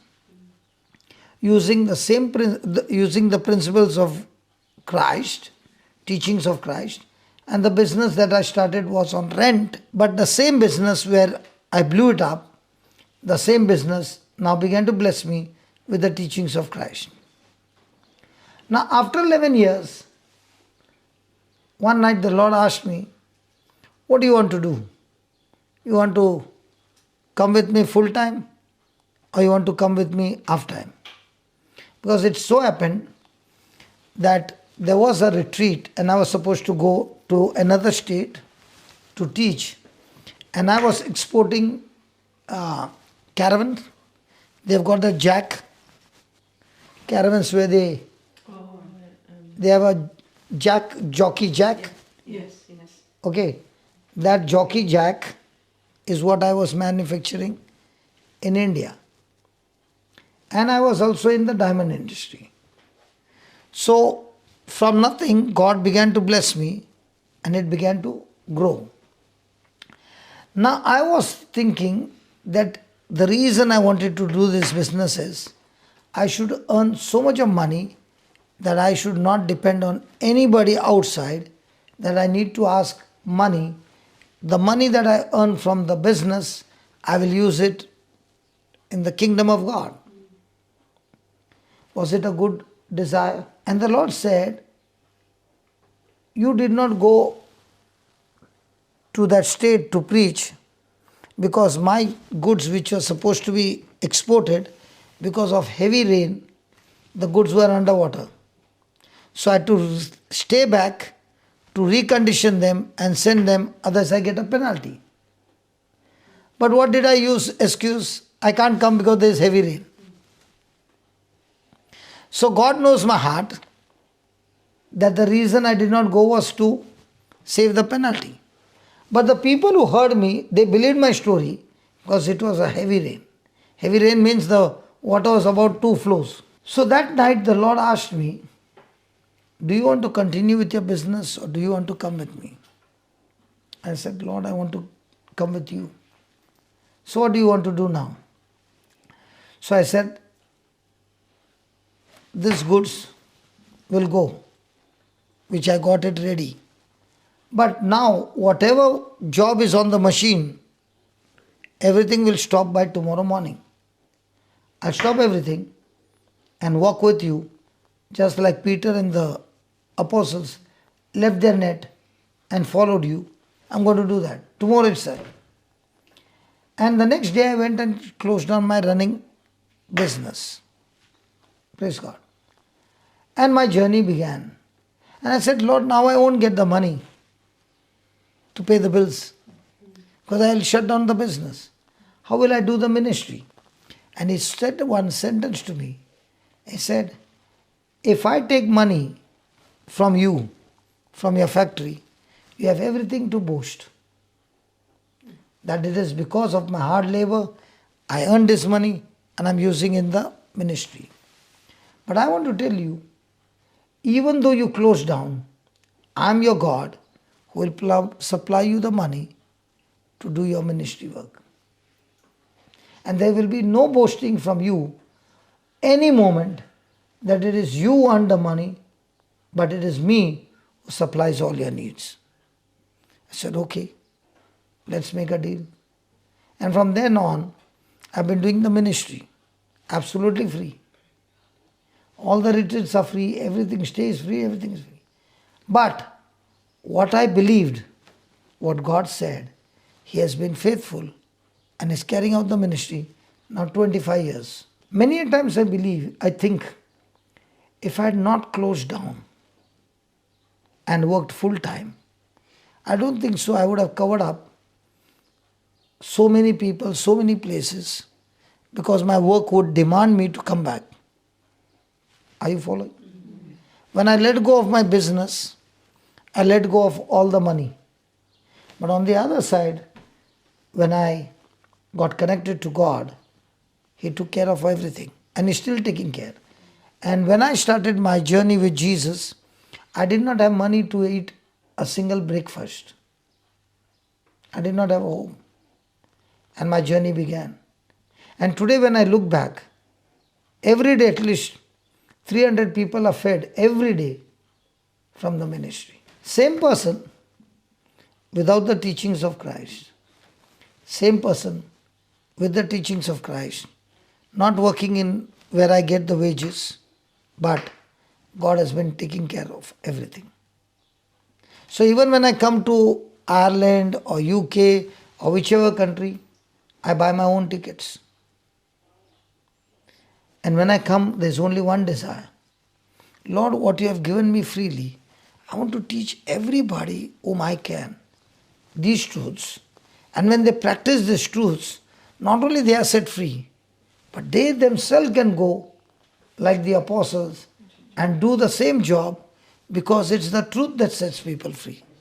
I shared with you this testimony so that you understand, just like you are sitting, even I was sitting. But the difference between me and you is, at least you know your name. At least you got a mind to think.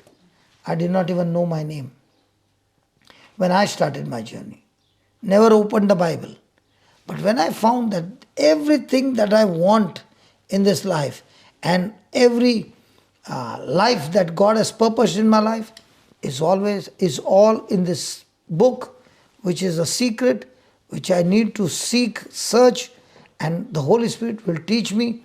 And when He teaches me, my life will become a testimony for people to see how God has been taking him from glory to glory.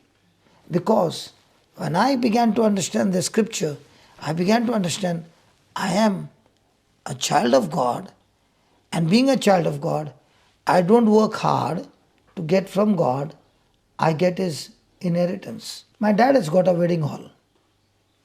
Okay? And I used to be with Dad working.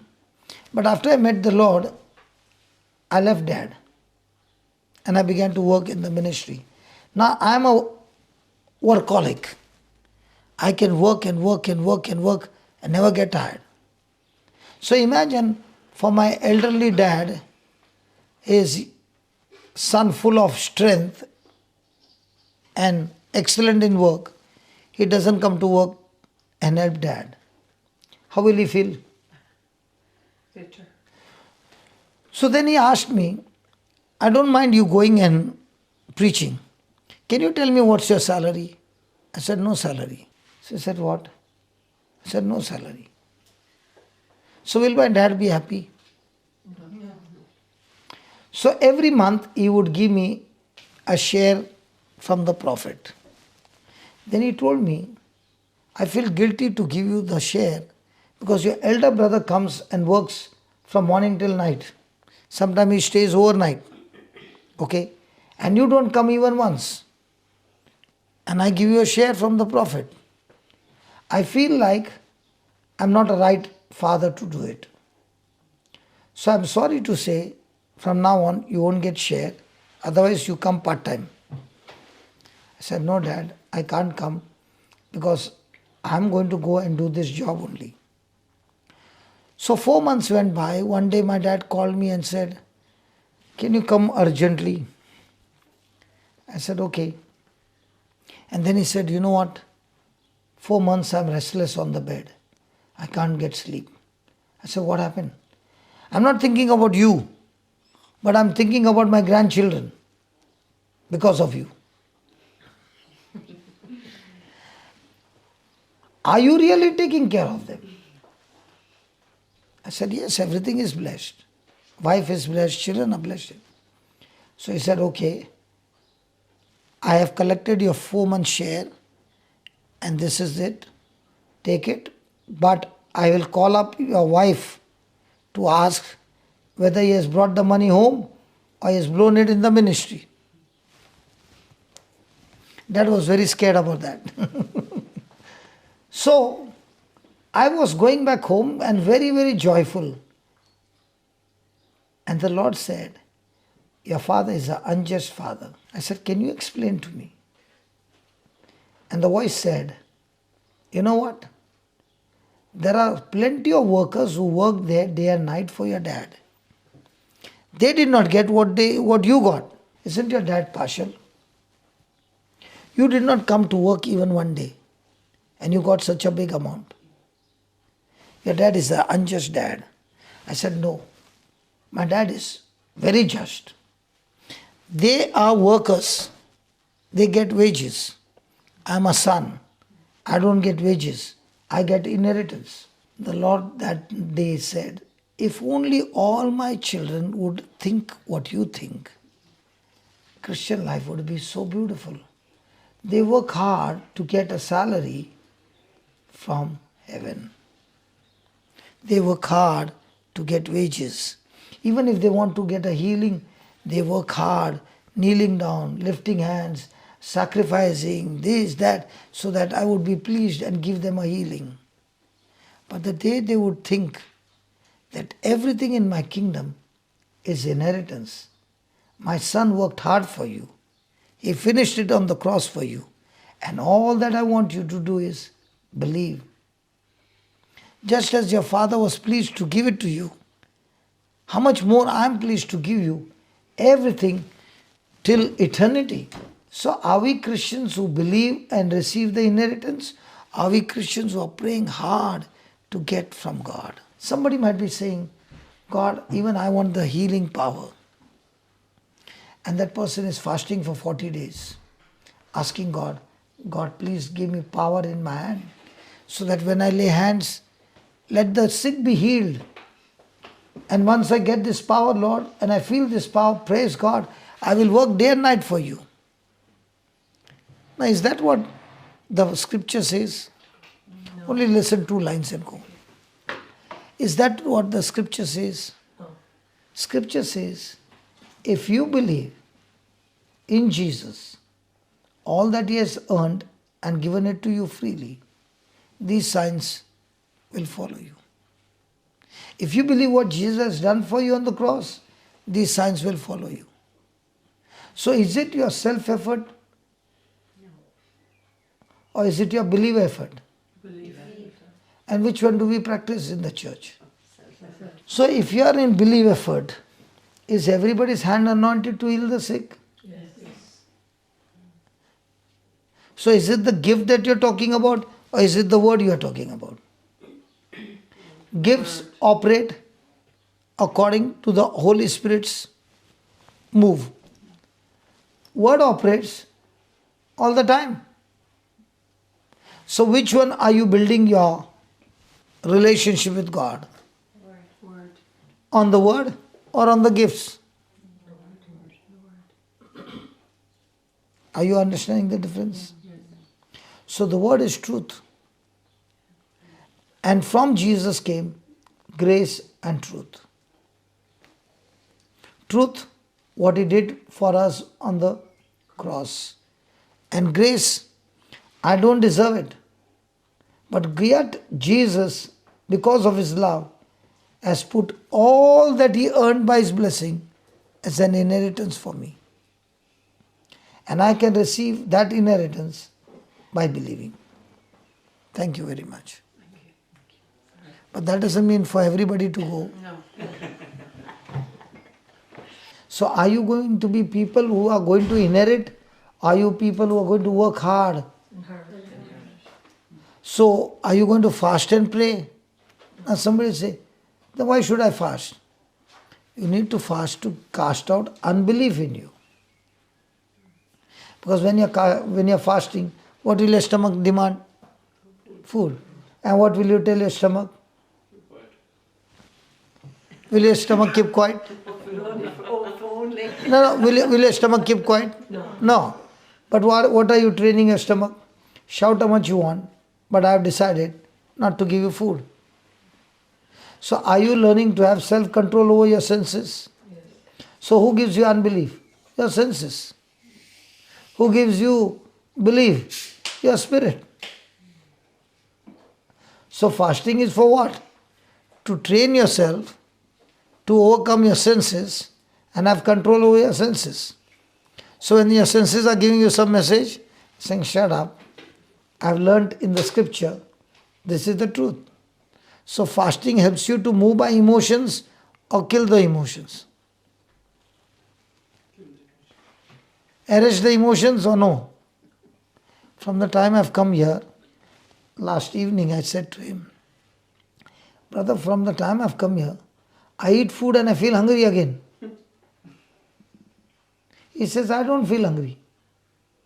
I said, I don't know what. After I eat food, after 2 hours, the stomach is empty. And then I said, is it like because of the cold, which we are not used to, my body is burning calories and digesting the food quickly and saying, come on, give me more food? Possible. But what about you? You are used to this climate. But if you come to my country, what will happen to you? If you come now, 100% you will get blisters on your hand and face and everywhere. Because the heat is so much. But are you used to that heat? No. Sometimes we too cannot bear that heat. What will happen to you? Melt. You'll melt like wax. So what is this going to help me? Practice. Write down. God paid the debt for us.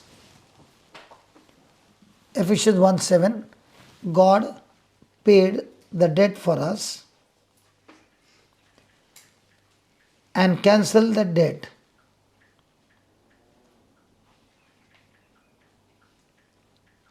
When we ask God to save us from our sins,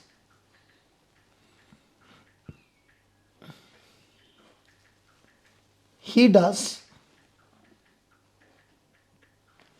and places us into His own family. It is then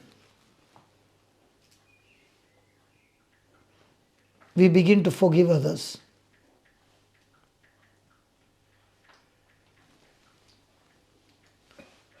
Because we now know and understand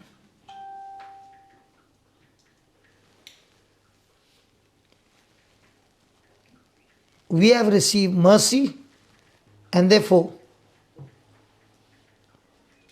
we show mercy to others.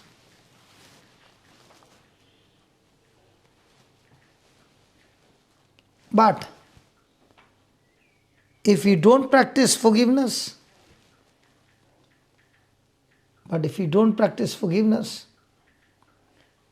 we stop the flow of God's mercy. Praise God. With all that you have written today, has it changed your thinking? Yes. So now when you are in authority and the other person has done a mistake, will you use the authority to have dominion over the other person, or will you use that opportunity to show mercy? So now every moment, if you are considering that you have been adopted in the family of God, you are a child of God, and God has given us heaven as an eternal home. Do we ever deserve that? For the actions that we have done in the past, do we deserve heaven? But has God been so merciful through Christ that He has forgiven us? So now, thinking of this truth, will I ever look at opportunities to be quick to forgive others and allow the flow of mercy to continue to flow in my life? If I don't forgive, I'm saying I will show no mercy. But when I'm forgiving, I'm showing mercy. So when I make a mistake, will God's mercy work in my life? So in our everyday life, do we have opportunity to forgive others? Praise God.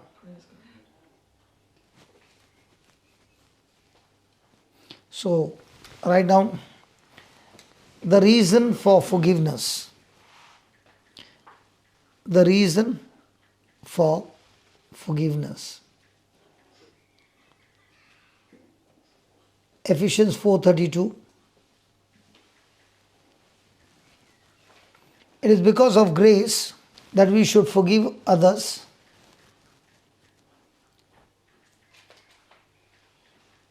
when they sin against us,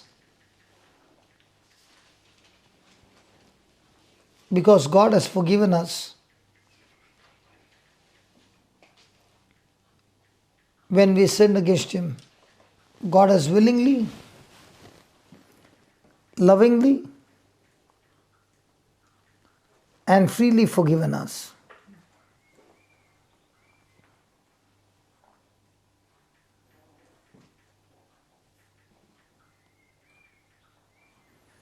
Please read that Matthew 6:14-15. For if you forgive other people when they sin against you, your heavenly Father will also forgive you. But if you do not forgive others their sins, your Father will not forgive your sins. So, is forgiveness a must? Yes. So why does a person not forgive? Is it easy to forgive? Sometimes. Well, is it easy to forgive? No. So, the reason a person doesn't forgive is because either of unbelief or there is a spirit of unforgiveness. Let me prove it to you. Let's go to Luke chapter 17. Then Jesus said To His disciples, to the crowd, things that come no, she did not hear what I said. His disciples. Then Jesus said to the crowd. On mine, it's to His disciples. So is there a difference between a disciple and a crowd? We're all disciples. Is there a difference between a disciple and the crowd? Yes. Yes. So what's the meaning of disciple? His own. His followers. Followers of God. His followers. A disciple is a student whose intention is to become like his master, and that's why he, submitting to his master, disciplines himself by submitting to what is being taught. So, for a disciple, he has to be disciplined.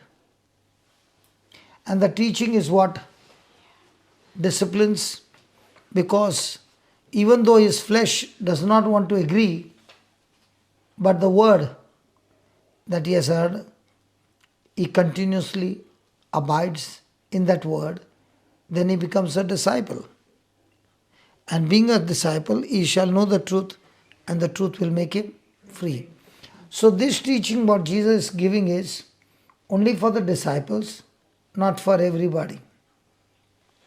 Why is he giving this teaching to the disciples?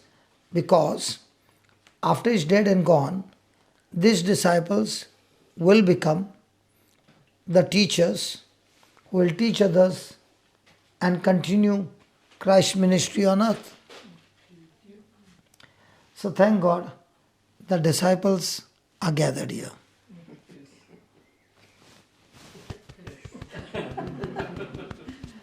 So this is for the disciples. Then Jesus said to the disciples, it is impossible that offense will come. As long as you're breathing, offense will surely come. So what is an offense? Yeah, Suzanne.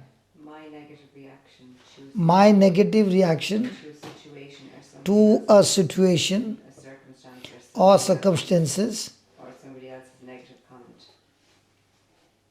or when people comment, my negative reaction to it is offense. So as long as you're breathing oxygen, will offense be there? Yes. So is it something impossible that it will not come? No. It will surely come. But woe to him through whom they come. Let it not come through you. It were better for him that a millstone were hanged about his neck and he cast into the sea, than that he should offend one of these little ones. Take heed to yourself. If thy brother trespass against you, rebuke him, and if he repent, forgive him. Now, what do you think would be the condition of Peter when he would have heard this? Woe to you if it comes through you. Was Peter the most silent fellow? No. Who made the maximum blunders? And whom did he choose to be the leader? Why do you think Peter did the maximum blunders? He was full of action. Okay? Now, why do you think Peter ended up with more blunders? Because when you are full of action, the enemy wants to catch hold of you first, because your action will infect others and they will all become like warriors to attack the kingdom of darkness. So if you got too many things happening in your life against you, remember you are the Peter. Who started the first preaching lesson? Peter. Who went and did the healing at the temple? Peter. So, if for no reason you are coming under affliction and all these attacks, remember, you got the anointing of Peter. And Peter was the one who went fishing, right? After Jesus' death. Was he the one who took the whole team fishing? Yes. Even if they did not want, Peter had such a power with him that he convinced everybody, the master is gone. We have wasted 3.5 years. We could have been doing fishing. It's all gone. So let's get back into business. I'm going. Anybody coming? And everybody followed him. Now, is Peter thinking that a millstone will be around his neck? Yes. And if he trespass against thee 7 times and in a day, 7 times in a day. Has anybody ever done anything wrong to you 7 times in a day? Or 1 time only is enough? 7 times in a day, and 7 times in a day turn again to you, saying, I repent, you shall forgive him. So, do I need to forgive him? Yes. Now, if Jesus said this to his disciples, is there any chance to survive in this world? If a person does 1 time, okay, I let go. 2nd time, in 1 day 7 times, and still I forgive him and still remain cool, Lord, this is too much. Let me give him a piece of my mind. Has anybody ever tried to give peace of your mind? Did you give him a piece or you came back in pieces? So is it good to give a piece of your mind? No. Or is it good to give forgiveness? Now look at these disciples, they are confused. And they are asking Jesus something. Read from the 5th verse. The apostle said to them, Oh, hold on. Jesus was teaching whom? Disciples. Who opened the mouth? Read verse 5. Sorry, on mine it says the apostle says. that Yeah, the so increase our Jesus faith. was teaching the disciples Yes. that a millstone be around your neck for the disciples. Yes. Now who opened their mouth? Apostles. So did that word hit the apostles strongly? Yes. That's why they opened their mouth. Yes. And they said, Increase Lord, our faith. Lord, please increase our faith because what you're saying is impossible. Now Jesus is giving you how to deal with bitterness. That we'll learn tomorrow. My time is up.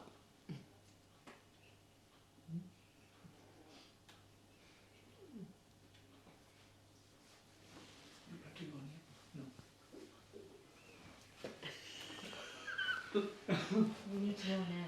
It's not up yet. It's 2036. I've you booked from 6 to 9. Okay, what if it would be 9 o'clock? Would you not give me extra time to know Of this? course.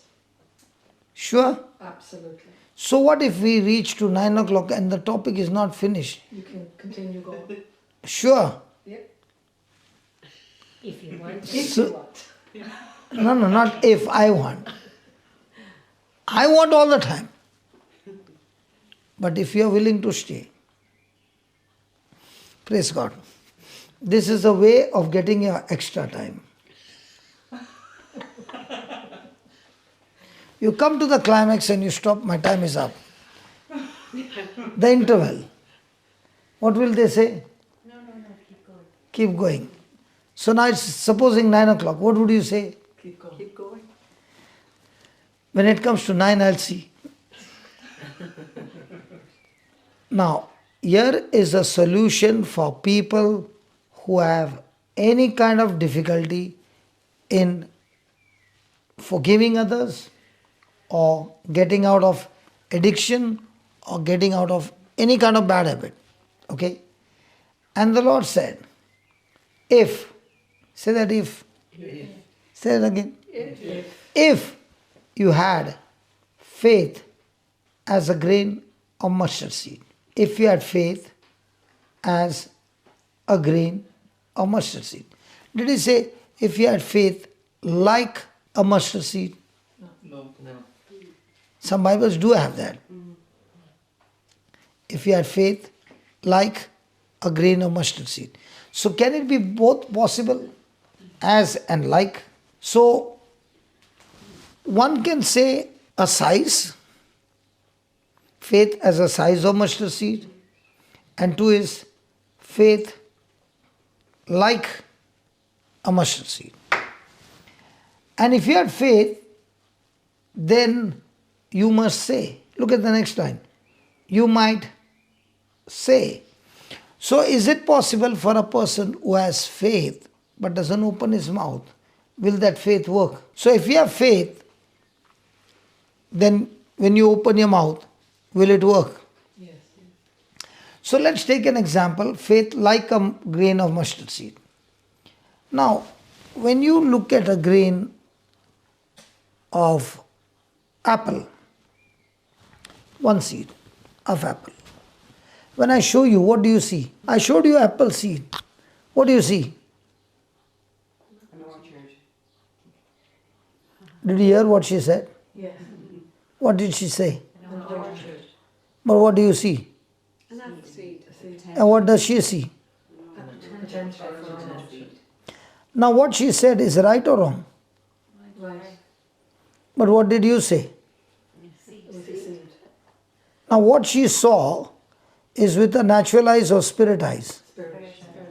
So when you operate in faith, do you operate with your natural eyes or spirit eyes? So if you are operating with your spirit eyes, then you got to open your mouth and say. Now, do you say things to somebody? Yes. Do you say things to a bottle or to a chair? Do you say things to a thing? No. Do you say things to a tree? No. Do you say things to an animal? So do you say things, are there cockroaches here Yes. in Ireland? Yes. Even in this winter they survive? Yeah. Rat? Rats are there. Even in the school. Yes. Okay, do you speak to the rats? Cockroach? No. But if you have faith, can you speak? Yes. That's what he's saying. So faith spoken out of your mouth is like a grain of a seed planted by the farmer in the soil. And when the seed gets moisture, it sprouts, it grows, and the apple seed, if it was planted, it grows, it matures, and produces mangoes. So when you opened your mouth, what seed did you speak? Did you speak by faith or did you speak by fear? Can a person speak words based on fear? Yes. Can a person speak based on faith? Yes. So when you're speaking, does it make another person understand you're speaking in faith or fear by the words that you speak? Right? So what is Jesus saying? You might say unto this sycamore tree. Now what is so special about a sycamore tree? Do you all have sycamore trees in Ireland? What's the character of a sycamore tree? The sycamore tree has got a character. No matter how many times you cut it, it will still grow. You cannot put it to death. The only way you can put it to death is uproot the tree and leave no root inside. It is a plant that will grow. So Jesus is saying, speak to the sycamore tree to do two things. First, be plucked up by the root. Two, get planted into the sea. And when you do these two, he says the third thing is, it shall obey you. So in this parable, Jesus is talking about what? Forgiveness. Did he start the topic with forgiveness? Yes. So he's saying, if you have faith, like or as a grain of mustard seed both, then you should remember how the grain of a seed, how does it sprout, grows and brings the harvest. In the same way, words coming out of your mouth mixed with faith works the same way, and therefore you speak to that spirit of unforgiveness. Two things: be uprooted and go and fall into the sea. Now when you spoke those words, you just planted the seed to uproot the spirit of unforgiveness. Now see to it that you water that seed so that that seed sprouts, grows, put some manure, put some water, that you do not keep it dry. It will take that nourishment and grow and mature, producing harvest. Now the theory is good, but what is the practical? The practical is, I spoke the word against the spirit of unforgiveness. I planted the seed. The next moment I start thanking God that, Lord, you said, whatever I desire in prayer, first believe that I have received it and I shall have it. So I thank you, Lord. With my eyes of faith, I thank you I have received it. And therefore, from now on, I shall praise you and thank you for answering my prayer. And it is already manifested in faith. And you said, if I believe that, it shall come to pass. So now, everything that I speak in faith requires thanksgiving, requires confidence, requires patience, requires peace. Now when all these virtues work through me, the Bible says, what you said, it shall obey you. So why is a person, in spite of knowing that me not forgiving somebody, I am actually releasing poison in my own body, and in spite of hearing it, he still finds it difficult to forgive somebody, is because the spirit of unforgiveness has captivated this person. No matter how much you talk, the person will not be able to forgive because he is a slave of the spirit of unforgiveness. He might be himself a slave of spirit of unforgiveness. So what is the solution? The solution is you believe, your words mixed with faith has the power to cast out that sycamore tree which is in the parable like the spirit of unforgiveness, and every day keep thanking God for the love He has given, and because of this love you are able to forgive everybody unconditionally. And remember, you have to say two things. Lord, this person I hate, I find it difficult to forgive, but I know it is that sycamore tree that is blocking me. So now, Lord Jesus, by faith, I speak to this sycamore tree, which is any spirit coming from the kingdom of darkness, which is like the sycamore tree. I speak to you, be cast out and be planted into the sea. Lord, you promised me when I speak these words of faith, it shall obey me. So by faith I believe the words that I have spoken has been answered. It has been cast out. And I am now able to forgive. So Lord, by faith, I thank you that I have forgiven this person just the way you have forgiven me, with the same forgiveness, with the same love that I have received. I choose to set him free in Jesus' name. Now, did you say those words of faith? Yes. Will those words of faith now go and bring forth the manifestation? Yes. In that time of waiting, the enemy will try to use the same person to hurt you even more.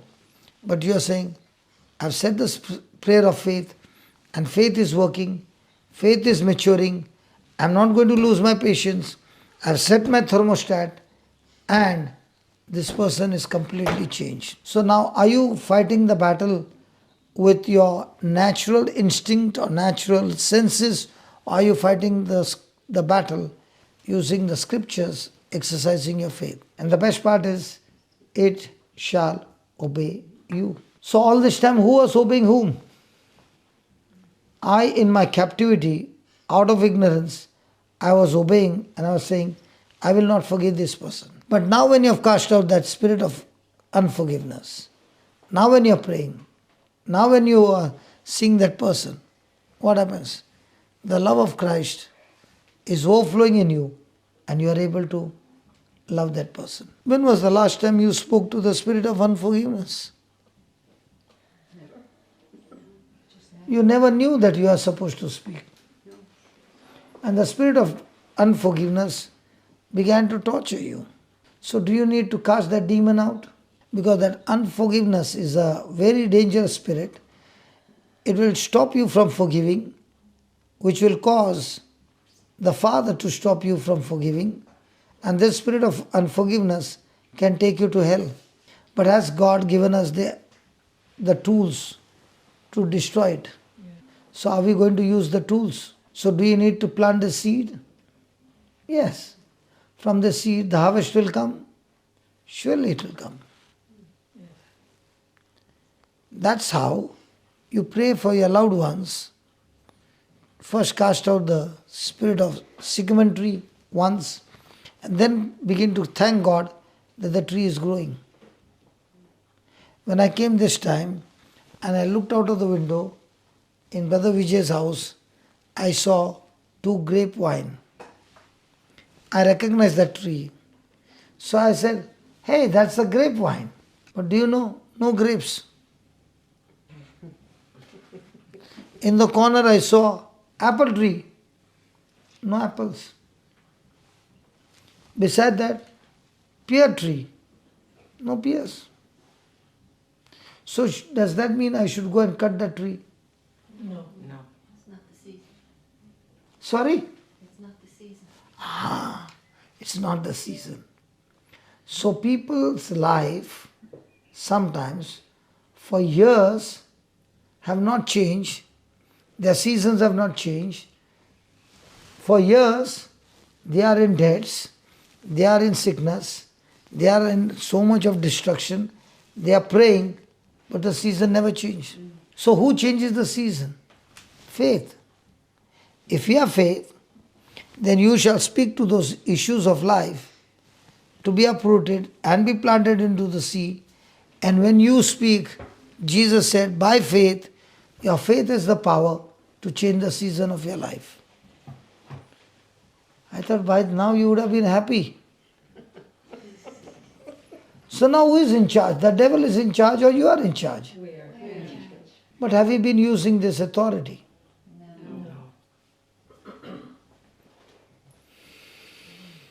Praise God. How do you think of cooking your food without having a gas burner? By keeping the food in the sun? Or do you need to light the burner? So faith is your burner that will cook everything for you. Praise God. Praise God. Do you all make bread and cake on the stove? So what's your job? To make it, put it and set the temperature. Close it and then keep coming and opening it and seeing. What if you do that? It won't cook. It won't cook. So how many of our prayers have not cooked? But the person who knows puts it on a timer and he knows how much time he has to wait. Is that right? Yes. And then when you come back, what you had put so much, it becomes this much. Is that right? Yes. So can your words from this much change the physical into something new? Yes. Good. So please use your oven. Imagine the same ingredients are given to you before baking for you to eat. How will it be? Terrible. So your terrible situation which you are going through, God has given you a beautiful oven called faith. Use it. That what looks to be terrible will turn into a beautiful testimony. Because I know the last line it says, it shall obey you. So every affliction in your life, is it supposed to obey you? Yes. But first, do you need to cast it out? Yes. What happens to the person who doesn't cast it out? Is it going to eat your body? Yes. Eat your mind? Yes. Eat your peace? Yes. Eat your money? Yes. And it has been eating you from so many years. And you still welcome him. Please come in. How do you welcome him? By opening your mouth and not speaking faith, but speaking fear. Let's look at the 7th verse.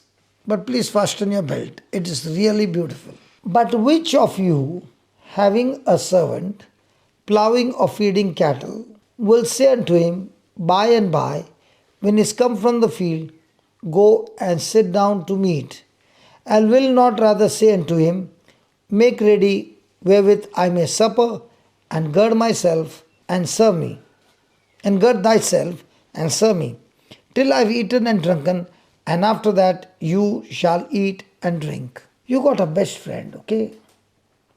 And your best friend, when you go to visit, your best friend is working hard at home, sweating. Oh, you can't sweat here, okay?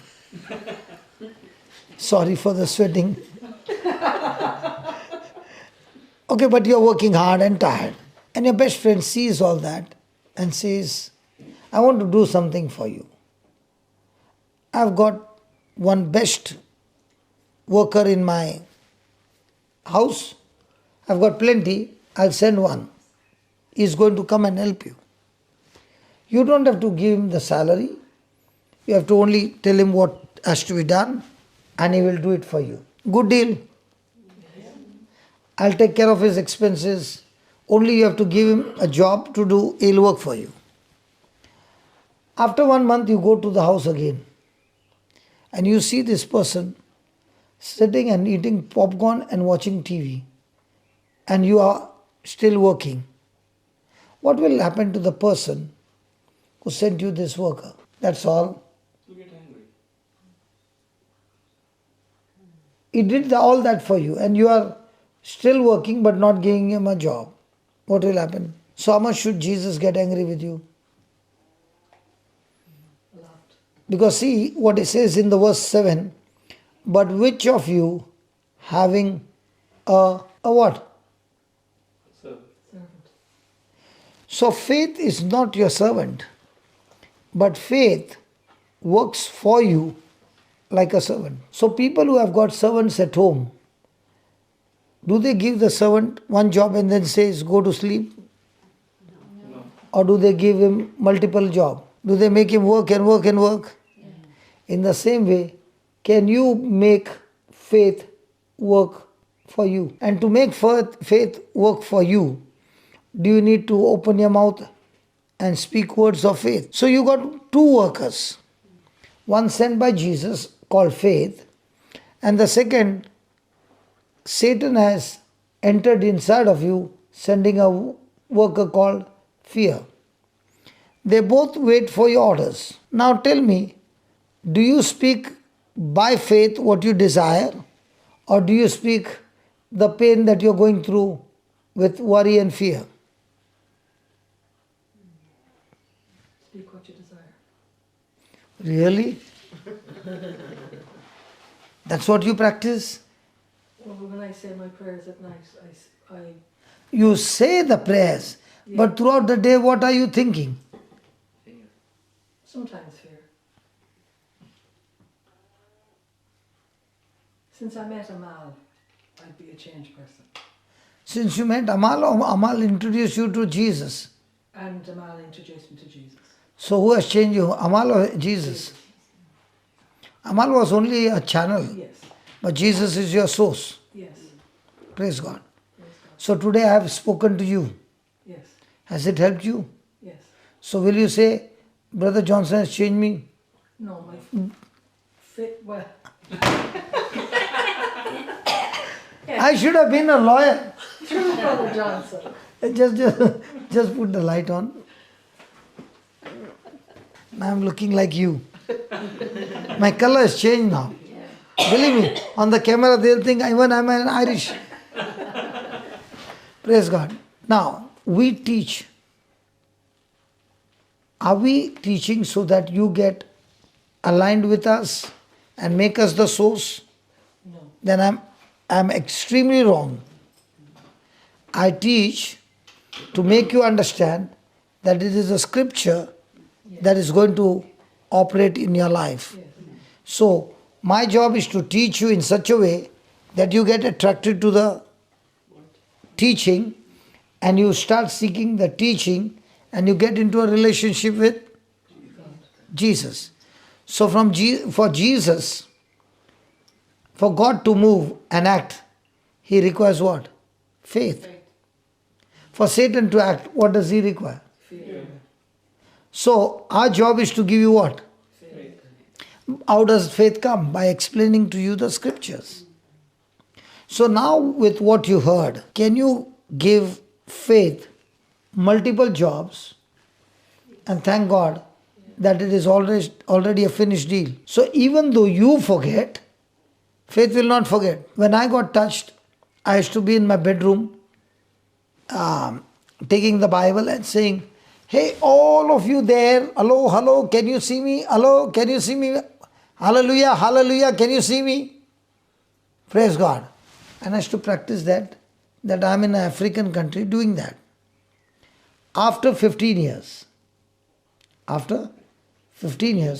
when I went there, the congregation was 15,000, 20,000. And when I went there, the sound system was very small. And that's the time I said, hello, hello, can you hear me? And I said it not remembering. But as I was saying, the Lord said, did you practice the same by faith 15 years back? So I had forgotten. But faith did not forget. Faith is a person. He is a spirit. And he wants to work for you day and night. But all he's saying is, can you take those scriptures, open your mouth and speak them? Speak those promises. Because all promises, every promises in Christ Jesus are always in the past tense. They are never in the future tense. Because he has already finished it on the cross. It is we who change the tense by saying in the future tense. So when you are speaking in future tense, you are never speaking faith, you are speaking hope. And I have never heard Jesus say, your hope has healed you. So what's the challenge? To speak the promises as they are, even though you don't have any physical evidence in your favor to prove it. The only evidence that you have, the only confidence that you have is the written word of God, which is Spirit. Because when you open the Bible and you read any line, it always speaks about invisible things. And we in the world are being taught right from childhood things seen. If I look at you and I say, hi, I'm not looking at you, I'm looking at the person side of you. Hi, what happened to you? Feel like fools. When you walk in, I don't look at you, I look at the person. Hi, how are you? You will be thinking, what happened, man? What is he talking? If I say I see somebody next to you, will that get you into fear? But if you are a person who is in the Spirit, will say, I know whom you are talking about. Because the Bible says God has given His angel charge over me. Oh, you are talking about the angels. Yeah, they are always with me. They have the top security. Now, even if somebody says, I see an evil spirit around you. That's not what the Bible says. I'm baptized. I'm in Christ. In Christ, I have the Holy Ghost with me. I've got angels, the big army with me. I will not fear. Because He said, He will never leave me nor forsake me. He is with me till the end of time. Now what you spoke, exercise faith or fear? Faith. But if you come to ask for prayer, and if I give you a seed, you know what? I see demons in your life. And very soon, there will be a big destruction in your life. Be careful. Example, huh? Hello. This is an example. Hello. My God. This is an example I'm telling you. Right, yeah. Because your expression began to change. This is an example. Yes, absolutely. Next time I will never use anybody. I'll talk to Vijay like this. But when I told you, before that I said, I know Jesus is with me. He'll never leave me nor forsake me. When I said the second statement, your whole expression fell off. I know that you took that word quickly. Now, if I had not told you that this is an example, you would have walked out of the door thinking the preacher said this. That would have destroyed your life forever. That is why you got to be extremely careful. Whoever speaks to you, you have to fight back with a seed of faith. When we were coming, somebody is in the ministry, doing ministry work. Okay? And somebody called me that the person who is doing ministry work is in extreme torment. So I said, okay, I'll call. And I called and I did not ask what happened. But I began to speak different truths from the Bible. Whatever the Holy Spirit told me to speak. 6 minutes, 44 seconds.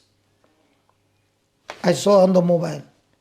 In 6 minutes, 44 seconds, the person was laughing.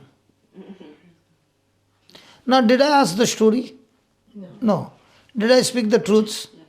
Is that person already preaching? Yes. So did that person know the truths? Yes. But when the person got blinded, the person was thinking something else. So what did I do? I spoke the truths.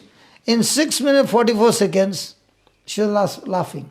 And I said, how long were you tortured? She said, 2 weeks. I said, now what do you say? She said, I'm free. I said, did we pray? She said, no. So how did you free? She said, I was blinded. Now I know the truth. And I'm all excited. Now, the best part is, I don't know a story. But did this truth apply to a story? Did I pray with her? No. When she understood the truth set her free. And we were coming back in the car and I said, isn't this so beautiful? I don't need to hear somebody's story. I have to only give some examples from the Bible. Okay? And that examples matched with her, with the Holy Spirit told me to speak. The job was over. Just write down these important points and then I'll let you go. An unforgiving spirit is unforgivable. An unforgiving spirit is unforgivable. Why? Jesus said, if you don't forgive, your Father in heaven will not forgive. So, if I have got unforgiving spirit, then I will also not receive forgiveness. So, the person who refuses to forgive, are you stuck somewhere? An unforgiving spirit, I think you got stuck somewhere. Oh, you are thinking something, okay. And let the Holy Spirit give you thinking. Good. Thank you, Lord. The person who refuses to forgive, destroys the bridge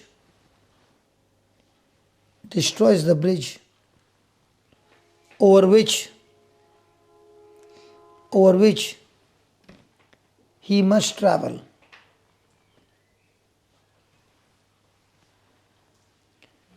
Forgiving and being forgiven go together.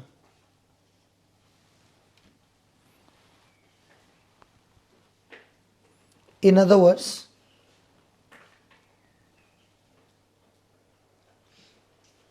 when we are praying Our Father, when we are praying the Our Father, we are praying,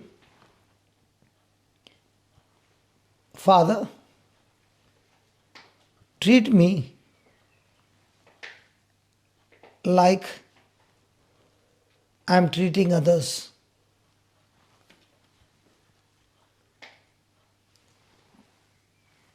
When I choose not to forgive someone,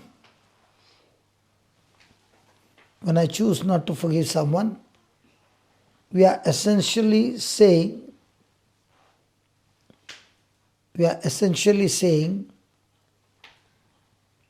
Father, I am not going to forgive that person.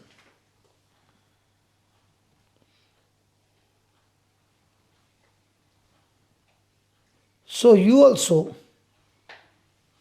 don't forgive me.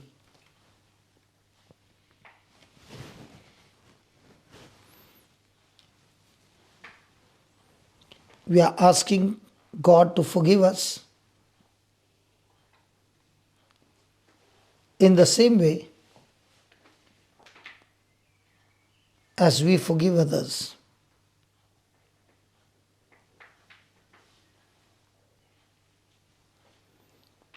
An unforgiving spirit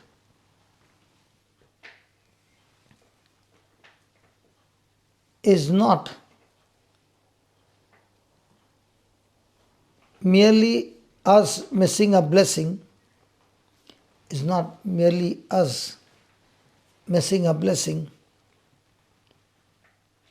but it is wicked.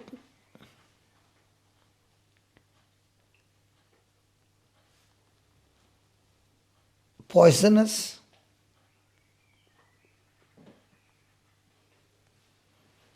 and extremely evil.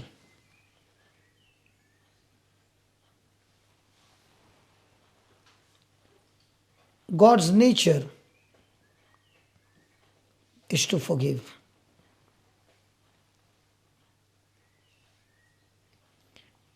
An unforgiving spirit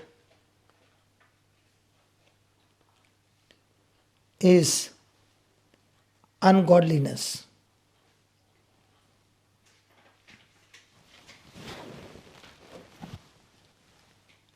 Matthew 18, 23 to 27 says,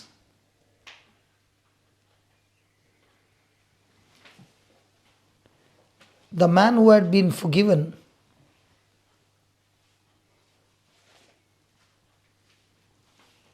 of 10,000 talents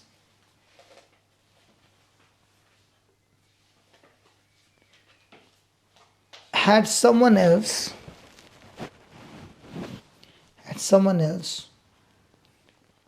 who owed him 100 shekel,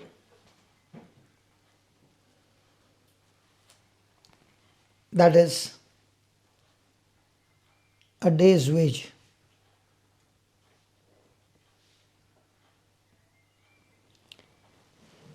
Jesus speaks of the wickedness. Jesus speaks of the wickedness of the man who had been forgiven.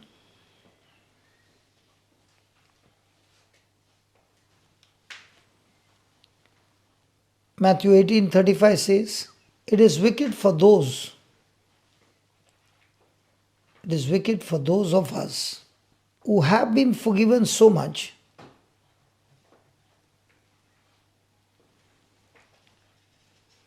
to refuse to forgive,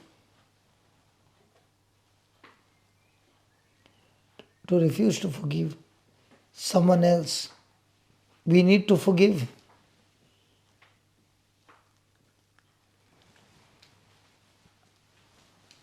Because we have been forgiven. Only the person who never sins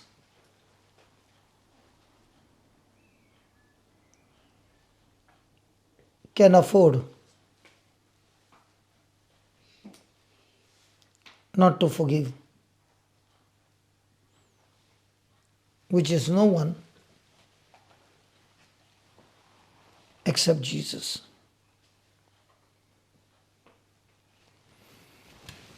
Praise God.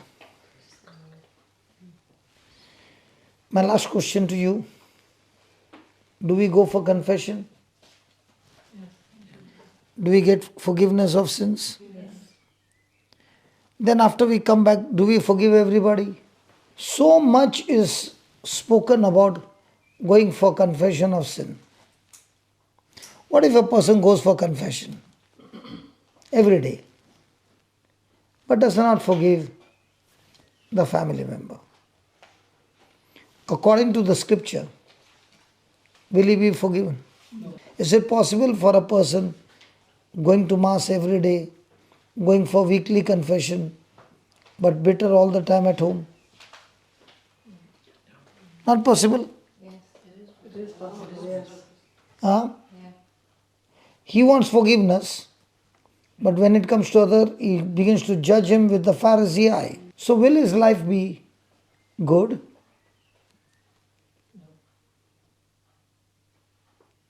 100% not good. So how much should be spoken about a person who goes for confession when he comes back of the 10,000 talents he has received?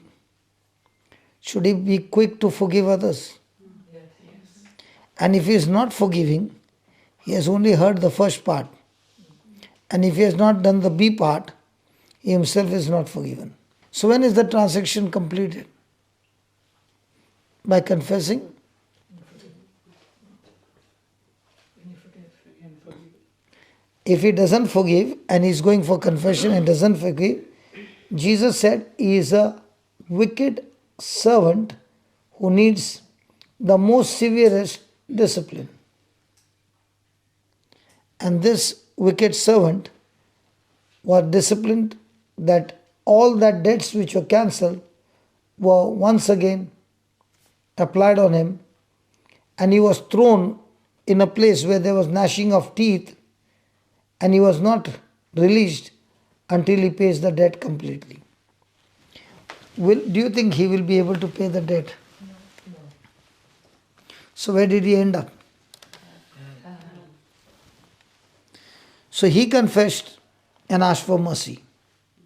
The king forgave him. But did he do the same to his fellow servant? No. So how many times it might be practicing that a person goes for confession, but for small things, he is irritated and he refuses to forgive his fellow servant. Even though you might be going to a mass every day, receiving communion every day, going for confession every day, but if you refuse to forgive, God calls this person wicked servant. So do you get qualified by your confession only? No. Transaction incomplete. Now do you understand? For me to receive forgiveness, I must first get that bitterness out. I believe the Lord has spoken amazing truth today. And those who focus more on forgiveness of others and love towards others, their life becomes super healthy when they practice this truth. So tell me honestly, how much of confession is spoken? A lot. How much is spoken because you have been confessing and receiving forgiveness? You cannot be the wicked servant who refuses to forgive of 100 shekels. Is anything spoken about that? Whenever any parable is spoken, it's always spoken about the younger son, the younger prodigal son. But among the two sons, who was the dangerous one? The younger son remained in his father's house, but the elder son who was in his father's house was the wicked one. And do you know who this parable was for? The Pharisees. So just because I'm in the house of God does not mean I'm qualified. If I have no love and forgiveness, I can stay in the Father's house all my life and still end up in hell. That's the parable. The younger son repented and came back to the father. The elder son did not repent, and he was so annoyed with his father and his brother that he said, either he stays or I stay. If he stays, I'm not entering the house. Even though he was with his father, did he have compassion? Did he have love? So I must check out, am I the younger son? Transaction is completed by coming back to the father. Father is forgiven. Even though the elder brother hates him, he is not speaking anything against his elder brother. The elder brother, self-righteous, condemns his brother, even condemns his father, but is not willing to operate in love.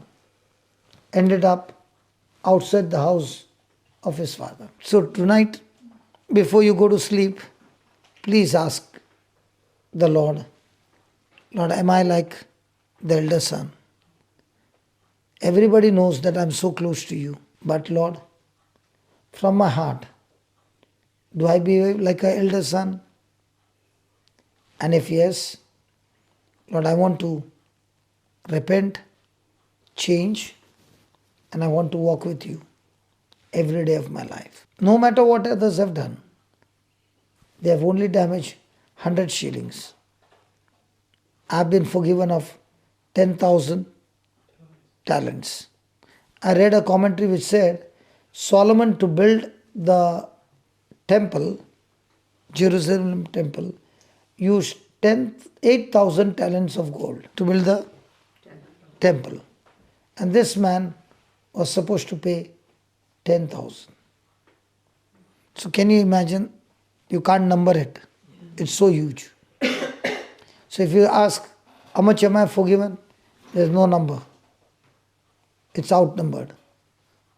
But what others have done is numbered. And that's where depends whether I have life with Christ or I have life with Satan, who is deceiving me and slowly but surely taking me to hell. I believe the Spirit of God is speaking to everybody, and I thank you, Lord, that it's challenging all of us to operate by the Spirit of faith. You have also given us the solution to rebuke that spirit of unforgiveness, and you have poured that love in us. Thank you, Father, for the mind of Christ, and the wisdom of God that is formed within us. Thank you for the gift of righteousness, sanctification, and redemption, and what we have received freely that qualifies us, not by our effort, but by your effort, Jesus, on the cross. You have given to us free forgiveness, adopted us into the family, made us children of God, and given us heaven as our eternal home. Thank you, Holy Spirit. As this teaching is heard over and over again, I thank you. Every time it is heard, Spirit of God, you are giving us deeper revelation, deeper understanding, and this deeper truth has set everyone free. Thank you, Lord, that people will recognize us as people of love, who are very quick in forgiving and refuse to take offense and bitterness in their life. Thank you, Lord. Thank you for you have set us free. Understanding the truth, applying the truth, our life has changed forever. In Jesus' name, amen.